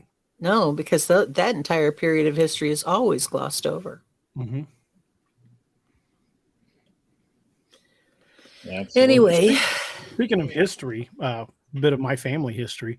My father told me this story when I was a young man. My dad was born in 1924, and my grandfather on my dad's side, Ora Roberts, he was born in the late 1800s. I don't remember exactly when he was born off the top of my head. I'd have to look it up. But apparently when he was a young man, they lived in Ohio.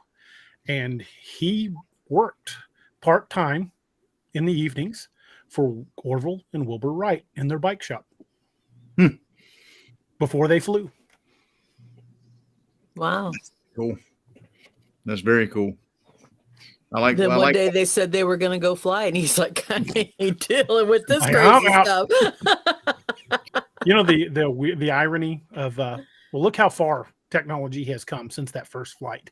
But that first flight at Kitty Hawk was actually less than the wingspan of a 747. Wow. And that was 60 years later, 70 years later. Technology has advanced a lot in the last 100 years. Yeah. Did Da Vinci ever get off the ground? I don't think he ever got it off the ground. Werewolf 5674 says we need to teach the good and the bad. Exactly. Amen. We need to talk about the things that were done in the name of progress. The things that were done in the name of expansion from coast to coast were atrocious. We lost Doc again. Be about the redoc. We need to look at that. I mean, look at, it doesn't take but a brief glance through some of the history to see how Irish immigrants were treated. They were treated like worse than cattle when they first started immigrating to this country. I mean, it's horrible. how we've treated different groups of and not just us. The rest of the world is just as guilty as we are, but it's horrible how some things were done. I mean, my family lived in Scotland, and if you look up the Highland clearances, yeah, that is a horrific time in history. My family would have probably still been in Scotland had it not been for the Highland clearances.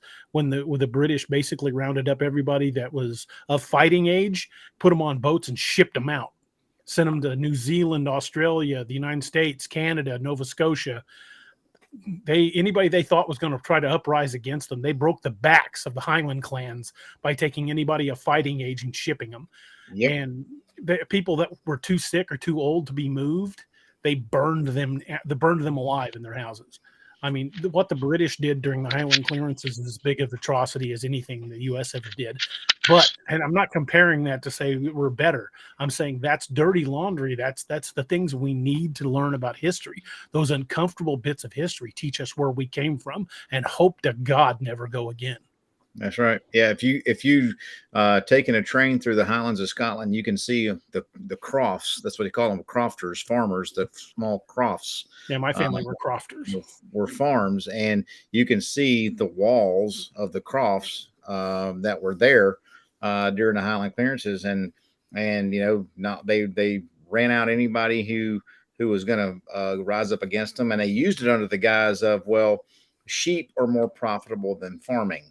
Mm-hmm. And so that's why all that is sheep farming now versus sustenance farming like those guys. The crofters were the sharecroppers of the Highlands essentially. So all of the lairds ran them all out. Yeah, a lot of lands were stripped from Highland lords and given to British petty nobles to rule over with an iron fist. Papa Bear says, it's amazing to me to know that Irish and First Nations weren't even considered human in the U.S. until the 1940s.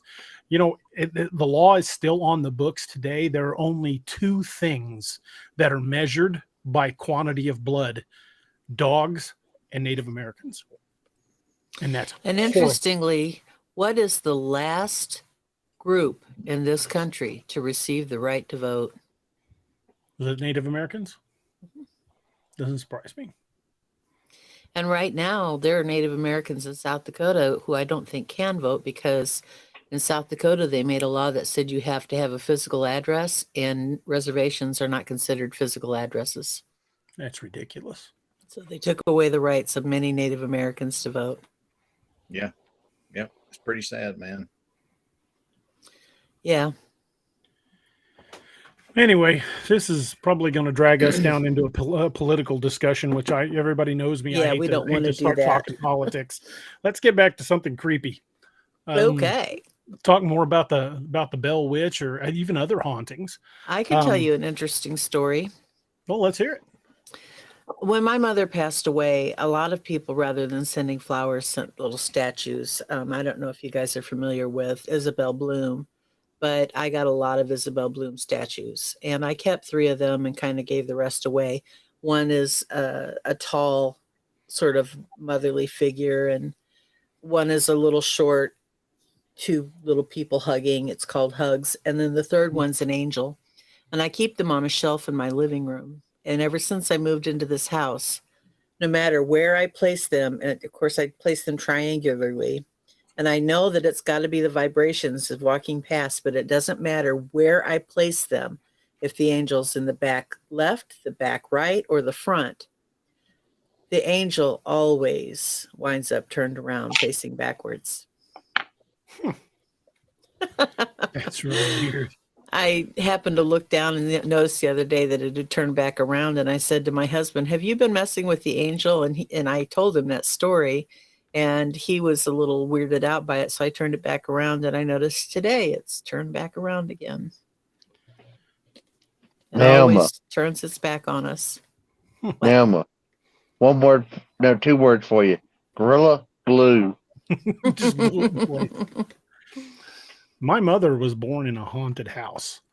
I remember growing up hearing stories about them hearing disembodied footsteps walking through the house. that house is still there. It's a ramshackle ruin now. She was born in a little town here in Missouri called Orla, which is now a ghost town. There's nothing there but the remnants of my mother's house, one farm nearby, and the remnants of the old grist mill where they used to grind grain, and a couple of cemeteries with some cousins and family members in it. Was talking about that little ghost town, Orla. It still, quote unquote, technically exists because there's a couple people that are in that area, but it's not a town anymore. It's a ghost town. And I was telling my son about it, and he got me to thinking about that so much. I'm gonna hear in the next week or two if I can get there. Yeah, I want to go down to Orla and try to film and see if I can get permission from the people that own the land now to go back to that old house where my mother was born and see if I can film and maybe do some EVP sessions. Cool. I want to get in that old mill too. I just want my angel to quit turning her back on me. I told you what to do. You know, it's really interesting that I read recently, and I don't know how true it is, but they say if you smell smoke, but there's nothing burning, that you're surrounded by spirits. I smell smell smoke in that this house all the time. I do too. All the time. I smell smoke in this house. I'll go looking to find what's burning, and I can't find anything in the house burning. And it drives me nuts. I'll wake up in the middle of the night and it'll smell like the house is on fire, and I'll walk through the whole house and I can't, nothing, absolutely nothing burning. So I don't know if anybody else has ever experienced that besides me and DA, but it's creepy. I definitely have. All the time I'll tell my wife, I'm like, do you smell that? She's like, no, I don't smell anything. I'm like, I smell smoke. And I'll get up and like look all over the house, and it was literally concentrated where I was at. Yeah, I couldn't find it anywhere else. Meg Mills says, I had a doll with sand at the bottom and was made to look like a rich woman with a black veil. And it was said to me she wanted me dead, and I felt the demonic presence and threw it out. I don't blame you. I'd have done the same thing. Yep. Yeah, the old hospital I worked at when I was in the Air Force, built back in the 40s, you could smell cigarette smoke right about some weird stuff was going to happen. And it was from the old dude that he'd always go out to the stairwell and smoke.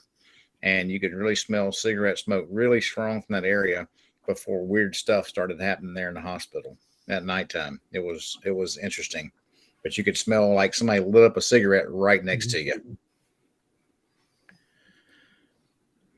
Yeah. What base were you at, Carrie? That was at Columbus Air Force Base in Columbus, Mississippi.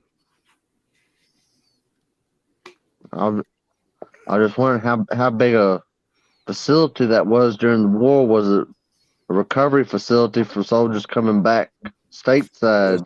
It was a SAC air base, a strategic air command. They had a strip long enough for bombers back then, so it was not a big facility at all. Not a big population there at all, but they had seen their share of death, obviously. So I know I saw and heard and experienced things there as well as a lot of my coworkers there, a lot of my fellow airmen. It was interesting. Laura Simmons says the Island Hotel in Cedar Key, Florida is truly haunted. Huh. Never been there. Dwayne Milton says, look up the exorcisms of LaToya Ammons in Gary, Indiana. Creepy as heck. That sounds pretty interesting. I'll have to check that out.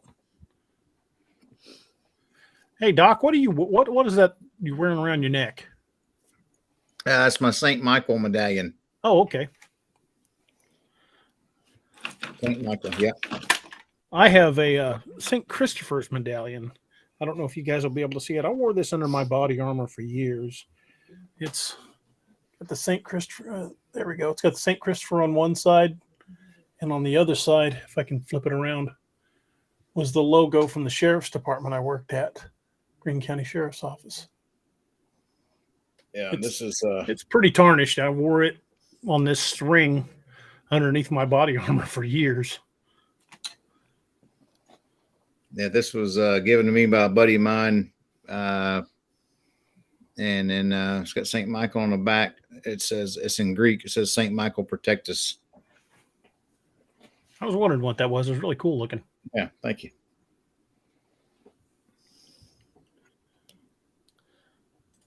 Meg says, I've had that smell in my old rental. It said there were spirits there, and I felt the spirits.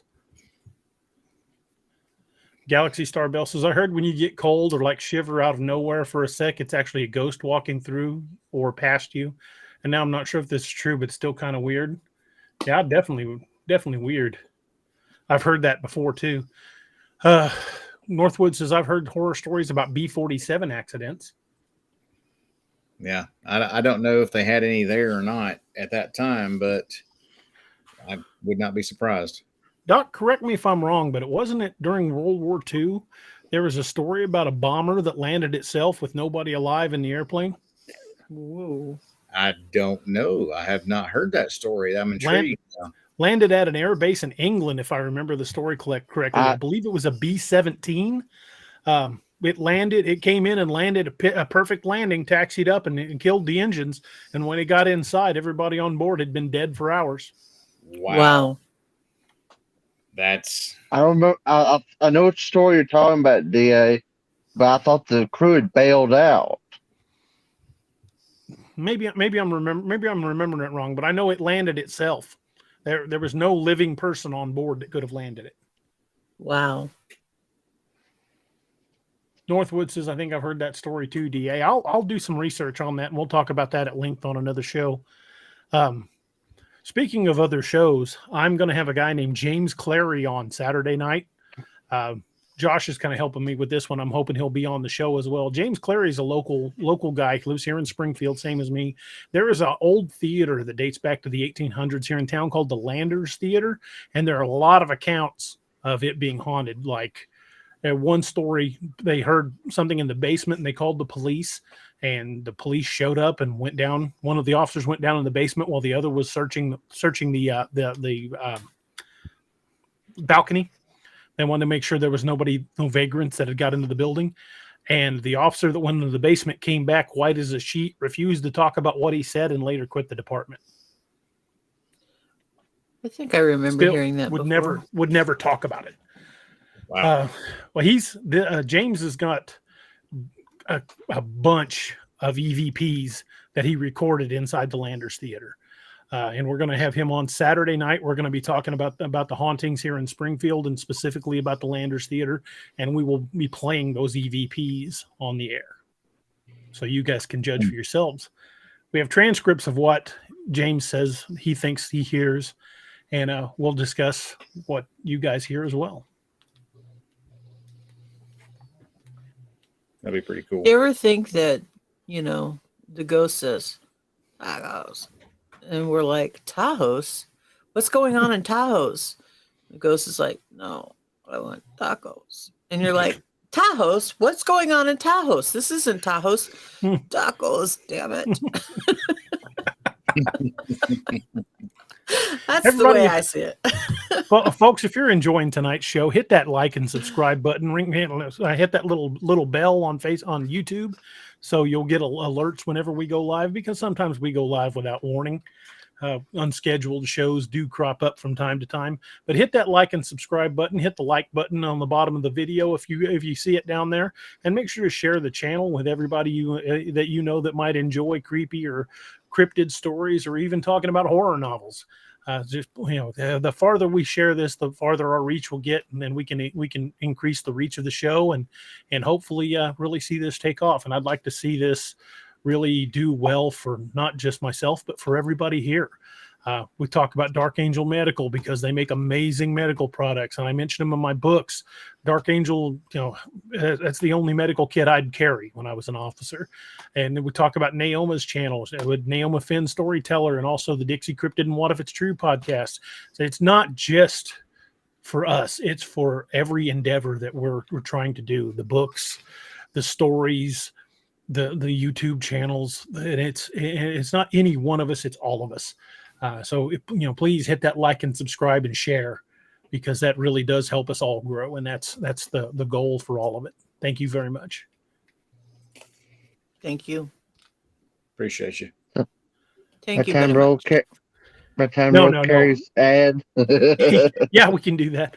Meg says, I've seen demons and I have been in a friend's home that had a lot of spirits looking like dead people, set up a recorder and left that home and no one home and no toilet and a toilet flush by itself. Well, heck, there you go. Yep. That was the one Mark- that had the tacos. There you go. Mark Napier says, got 2 of your books for Christmas, DA. That is awesome. Thank you, sir. Awesome. And, since I did mention Dark Angel Medical, we'll go ahead and play that commercial.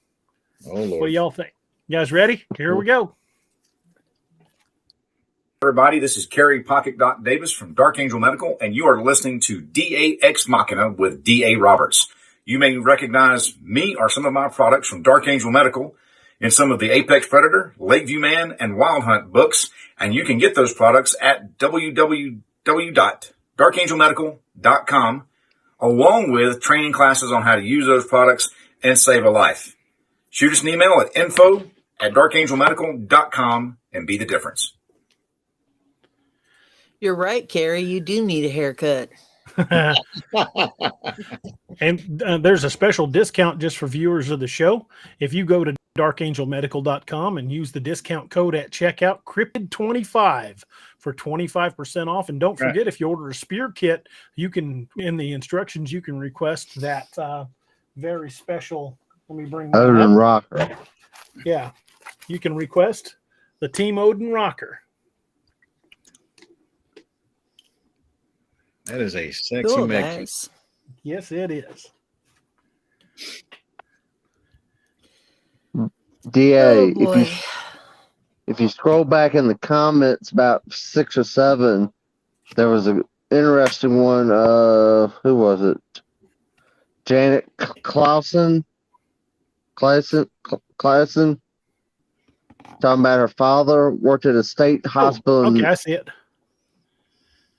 Janet Klassen says, my father worked at a state hospital in Nevada, Missouri in the 50s, said a lot of those patients were actually possessed. That doesn't surprise me. A lot of things get diagnosed as mental illness that could very well be possession.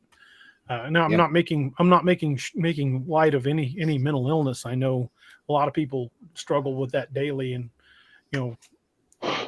I don't want to get into a lot of details, but let's just say it's directly affected my family and leave it at that. But that's a very important subject to me about helping people with mental health needs. But very well could explain some of the cases, especially the extreme cases. Yeah, absolutely. Going back to what Meg said about the toilet flushing itself, I remember that was one of the weird things that used to happen at the hospital I worked at that Air Force base. Call lights would go off, doors would shut, slam, toilets would flush, all kinds of weird stuff like that. So there was like Meg, there's a lot of stories I could tell you from that place. It was interesting. Yeah, we had Can't some wait for creepy that stories show, in the Josh. jail. Josh Jones says, if you guys really like paranormal stuff, Patty and I will be starting a new show focused on the paranormal. Ooh, awesome. Guys, I'm struggling here. Okay. I understand completely. Yeah, I hate it. I hate that I'm not a night person. I try so hard to be. They say all the smart people are night people, but I guess I'm dumb as a box of rocks because I start getting sleepy. And boy, anybody who knows me will tell you I'm not fun to be around when I'm drunk. I'm actually pretty not fun at all to be around when I'm drunk. But when I'm tired, I am hilarious. Oh, we lost Doc. Yep, bebop doc. I'm wondering Dwayne if Melton his says phone's just timing out on him is what's happening. Since he could says be. using Yeah. the hot spot. That's what Dwayne it Milton is. says they did a documentary on it called Demon House in 2018. Just look up Haunting in Gary, Indiana. It happened in 2014. They even thought it was a portal to hell. Gary, Indiana. Sorry. No I Comment can't 907 says Fred in Alaska here.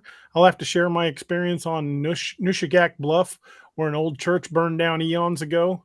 And me and my older sister saw the Russian Orthodox priest who died in the fire. Ooh, That would be a good That- story. that would be a very good story. Wow. Heck yeah. Josh and Patty, are you taking notes here? Well, Carrie, I think your ad has got a comment down below. Mark Napier, I think, said he wants to get a spear kit from you. I saw the comment scroll by right. Yeah. We got him. Doc, you're cutting out. We can't hear you. I said we've got them. That's for sure. Awesome. All righty. Don't forget to use that discount code Cryptid25. That's right. Well, I since was Naomi just thinking about a Scotsman clad in kilt who left a bar one evening fair. One could tell by how he looked that he drank more than he shared. He fumbled round until he could no longer keep his feet. Then he stumbled off to sleep beside. No, I forgot what he did. I love that old Stumbled joke. off into the grass to sleep beside the street. Yeah, he was a fun guy. Regimental all the way. Only way to wear one. Got to wear Absolutely. it proper. On a windy day. I've been meaning to go to the Highland Games for a long time, but I can't ever seem to catch them on a windy day. I just want. I'm sorry. I'm a pervert. I'll be the first to admit it. And I will look, and I won't be shy about it either. You're And a if good the wind isn't blowing and I ever do get to one, I will lift the skirt. Oh, goodness. Well, folks, I think we're going to start wrapping things up. Naomi's really tired, and we've talked about the Bell Witch, about everything that I can think of off the top of my head to talk about. We've even mentioned a few other creepy stories and stayed mostly on topic, about 60% on topic, with about a good 40% off in the boonies. So that's a pretty good run for us. I feel like we stayed on topic quite a bit. The word topic, Yeah, not necessarily we did stay topic. on that for quite a while. I'm talking about flogging a dead horse. Yeah. Meg says giveaway. I have not gotten any more Amazon cards, and I'm out of hats. Speaking of hats, I still owe somebody a hat. I'll be getting that out this week. I tried to get it sent out during the week of Christmas, and every time I went to the post office, the line was out the door, people waiting to mail packages. And I kept saying, "I'll do it tomorrow. I'll do it tomorrow." And every day I've gone, it's been a madhouse at the post office. I haven't forgotten. I'll get it mailed out hopefully this week. Hopefully things have settled down. I do still have a couple of the codes, ACX codes Audible. for Odin's Call. So I guess we can do that. Josh, do you want to set up Nightbot, or do you want me to do it?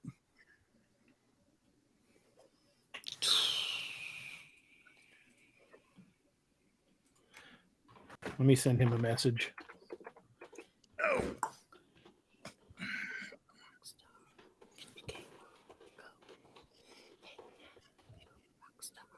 Okay. Whew. Feeling it, dudes. Well, we'll do a giveaway and then we'll wrap things up. You know how we need to wrap things up tonight? How's that? We need to sing Auld Lang Syne. It is the last show of the And I won't 2021. see any of these guys till next year. Makes me sad, man. Makes me so sad. Let me bring up Nightbot. Josh says he can't really do it where he's at. Come on now. Nightbot's being stupid. Okay. All right. We've been having a lot of people posting in the chat. I've got Nightbot set for last 15 minutes. So here's your shot. If you have not commented in the last 15 minutes, I don't care if you roll the keyboard, say hi, good night, whatever you want to say, but make sure you get a comment thrown in there. And we'll we'll be giving away an audio code for book 1 of the Codename Wild Hunt series, Odin's Call, as narrated by Cameron Buckner. Jonathan Rosenthal Rossignol says, I have you on my TBR list, DA. Well, thank you very much. I appreciate that. Werewolf's rolling comments. Happy New Year, everybody. Happy New Year. Happily dappily. We will give it Okay. just a minute or so, and then we will One give that away. Those. If you have not commented recently, folks, put your comment in the comment section at this time. Put your seats in the up and locked position. Fasten your seatbelts and comment. I Laura think I Simmons should says, I enjoyed the show. Hope y'all have a happy new year.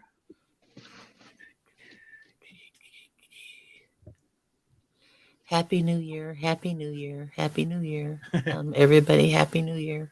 I'm saying Happy New Year to you, but my eyes are so blurry I can't read your names. So I'm just responding to those who are writing Happy New Year, and I'm hoping that you're understanding that that's to you. All right. You guys ready? Let's roll this beautiful bean footage. Here we go. And the winner is Werewolf 5674. You have won the giveaway. Tell him what he has won, Don Pardo. It's won the Yeah, whole game. Now I really have told my age. Werewolf, if you will shoot me an email at daroberts@daroberts.net. I'll put that up there, daroberts@daroberts.net, and I will get that sent off to you. And, give me that email sometime tonight or tomorrow, and I'll get that emailed to you just as soon as I get your email. And that code is good for one free download of Codename Wild Hunt Odin's Call. Like I said, narrated by Cameron Buckner from the Dixie Cryptid Podcast. He did a really good job. I really enjoyed listening to it.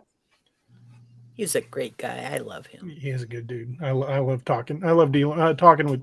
Oh God, almost said it. It was called the wrong name there. Almost said the wrong name. That happens to me a lot. Yeah, I love talking with Cam. He's a lot of fun to talk to, and I can't wait till March so we can hang out for real. Oh yeah, I forgot. Yeah, we're all going to hang out in March. Yeah, that'll be so cool. It's going to be a good time. It will be. Fun will be had by everyone. All right. Well, I've kept that email up there a little bit. Werewolf, reach out to me at daroberts@daroberts.net or send me a message on Facebook. If you've got me on Facebook, you can reach me through my author page at DA Roberts Author on Facebook. Just shoot me a message and I will get that to you. Laura Simmons says, where in March? There's going to be a gathering of a lot of people from the Bigfoot community in LBL in March. And I was pretty happy to get invited to that particular little outing. Yeah, I'm excited to be going to that too. Some good people going to be there. Yep, I love those people.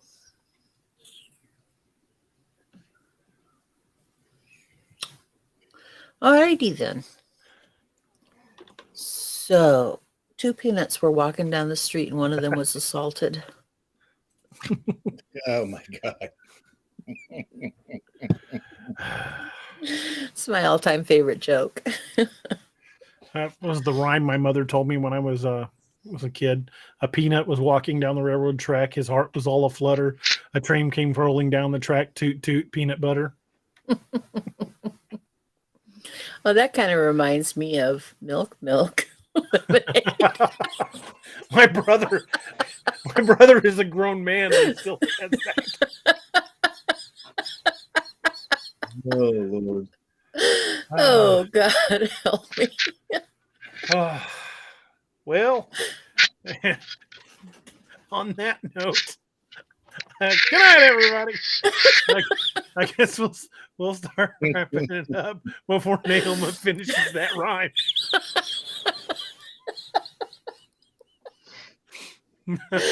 Oh shoot! Oh. Sorry, guys.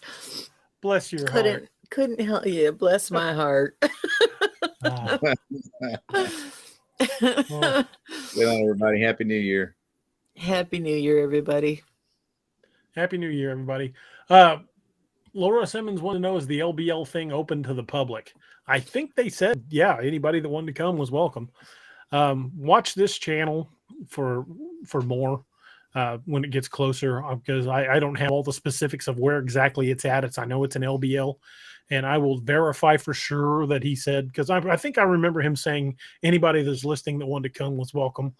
And I will double check that and make sure. And if that is the case, as I believe it is, I'll give the specifics on a later show as that gets closer. So yeah, I believe it is just anybody that knows about it's welcome to show up. It's at a public campground, so I can't really see how it wouldn't be. So keep an eye out for that. I'll be talking about that in the incoming shows. Guys, I want to thank you all for being with me. Josh, buddy, thank you for coming in. Doc, appreciate you, brother, even though you were having internet issues out there in the hillbilly butt crack of nowhere in Mississippi. Yep. Doc. That's right. Your phone kept getting the vapors. Lord. I do declare.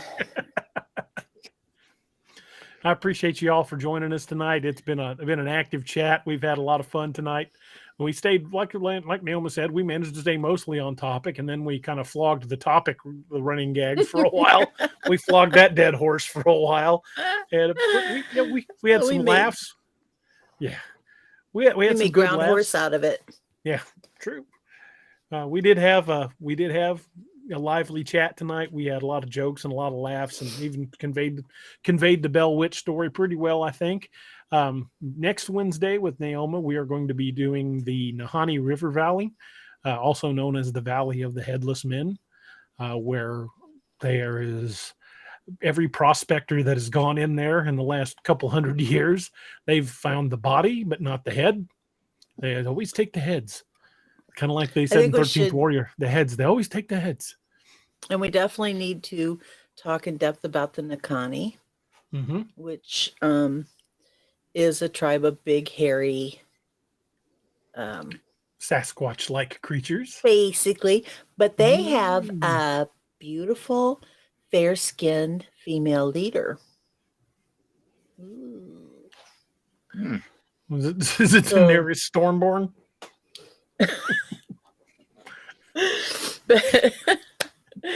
and we need to talk about some of the strange creatures that have been seen there, including creatures that are supposed to be extinct, like mastodons. Yeah, that seem to appear in a lot of Dene people's artwork, even though they should have been extinct before they ever arrived in the area. And the weird thing is, there is a valley in the Superstition Mountains of Arizona where they have also found headless bodies numerous times. And the Navajo word for themselves is the Dene. And how is that connected to the Dene people? Do you remember? Yeah, they were the Naha are supposedly an offshoot of the Navajo. Really, really coincidental that in two completely different parts of the world, there are valleys that are connected to headless bodies being found. And we're going to talk about that at good length. And then join us Saturday with James Clary as our guest, where we're going to be exploring some of the hauntings of Springfield, Missouri, and even listening to some EVPs that have been recorded. It's going to be a good time too. Where's the valley at, Doug? Yeah, British Columbia, isn't it? It's in the Northwest Territories. Oh, Northwest Territory. In the McKenzie Mountains, way up north. And the other one is in the Superstition Mountains down in Arizona. So we'll be talking about stories out of both, parallels between the two, and the fact that both tribes are descended from the Navajo. Really, really interesting stuff. So join us Saturday talking about hauntings, and then next Wednesday when we're talking about the Nahani Valley, the Valley of Headless Men. And again, I want to thank everybody for joining us. We've had a lively chat tonight. We've had an awesome time laughing and having a good time and talking about the Bell Witch. And again, Werewolf, shoot me an email at daroberts@daroberts.net, and I'll get you that code. And I just want to thank everybody that's been with us. We started this just kind of on a lark about 8-9 months ago, and we're in the this was episode 63, and we're still growing. And the amount of growth we've had in the past 8 months is just astonishing. We're over 1,600 subscribers now and growing daily. And that's all because of you folks helping to share the show and talk about it. And we love seeing this kind of growth. And 2021 has, despite everything that happened worldwide, 2021 has been a good year for this channel. It's been a good year for my books. It's been a good year in a lot of things. Oh, we lost Doc again. And I just want to say thank you to everybody from the bottom of my heart. Doc's back. Thank you all so much. We could never have done this without you guys. It has been a wild ride, and I can't wait to see where next year takes us, because I think we're growing, and God knows where we'll be New Year's Eve next year. I have a challenge. I'm going to issue a challenge right now. See if with you guys, with all of your help, liking, subscribing, and sharing this channel, we broke 1,000 in about the 6-month mark. Let's see if we can break 5,000 by this time next year, by New Year's Eve 2022. So with you guys' help, I believe we can hit it. In fact, I think we can break it, beat it by quite a bit. So the challenge is, this time next year, I want to break 5,000 subscribers on the YouTube channel, and between now and then we'll come up with something good to give away for that 5,000 break. And I want to thank each and every one of you for helping us get to where we are. And I want to thank all of you guys for being part of this. This is more like a family than it is anything else. It's like hanging out with old friends and family, laughing and talking and having a great time. And I really appreciate each and every one of you. And I hope you guys all had a wonderful holiday season. And I wish you nothing but the absolute best for the coming year. Bless each and every one of you. Thank you guys for coming into our lives and sharing our jokes and bad humor and creepy stories and everything in between. And thank you guys for being here. I really, really appreciate you guys. And it's been amazing. Thank you guys so much. And let's see where 2022 can take us. Happy New Year, everybody. We will see you. The next show will be on January 1, our first show of 2022. And let's knock it out of the park, folks. I'm looking forward to having you all there, and it's going to be a great show, and I appreciate every one of you. Carrie, love you, brother. Elma, you are my sister.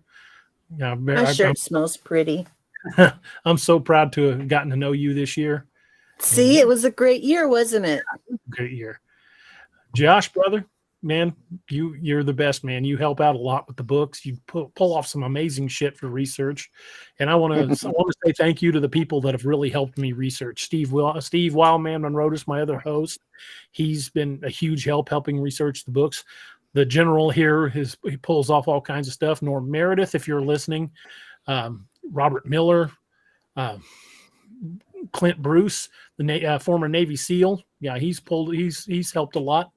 I've gotten to know some amazing people along this journey, and I count all three of you that are here in the chat and then on screen, and everybody in this chat room as some of those amazing people that I've met along this journey. Well, thanks for having me along for this ride, Doug. Hey, man, anytime. I appreciate it. Appreciate you all so much. You guys are family.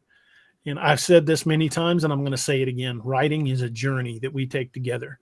Reader and writer it's a symbiotic relationship. No one is more important than the other, because without the storyteller, there would be no story. Without the listener or the reader, there would be no need for the storyteller. This is a journey we take together, and you've helped shape it. You've helped create it. You've helped inspire me in ways I never thought I would be inspired. And I want to say thank you so much to each and every one of you for that. And I can't wait to see where this journey takes us. So thank you guys. Happy New Year. They want a link to my page. What link? I'm sorry. I don't have one. I do. I just got to find it. You'd think I'd have that like boom right there. I never do. I'm terrible at this. There's Naomi Finn's YouTube channel. Okay. And you can also check out, where's the other one? Naomi and Cam on the What If It's True podcast, or at the Dixie Cryptid podcast. Check those out. There's the Dixie Cryptid podcast right there. And, check those out. Don't forget to go over to Dark Angel Medical and show them some love.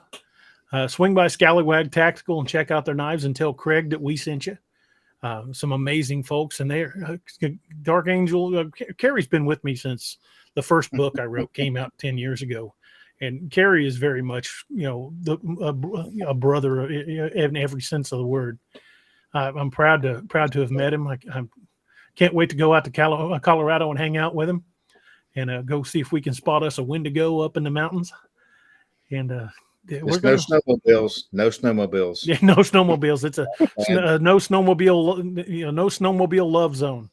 Exactly. And no snowmobile angry sex. That's right. Absolutely. But no we've angry got sex with snowmobiles. That's right. We've done amazing things this year. Things I didn't think. Yeah, if you would have told me we would be where we're at on my first show, I was so nervous and stammering and couldn't figure out what I wanted to say and what I wanted to do. If you'd have told me we would be this far in that short amount of time, I wouldn't have believed it. And now I believe we can do anything because together we are mighty. Together we are going to accomplish the impossible. We are going to do great things.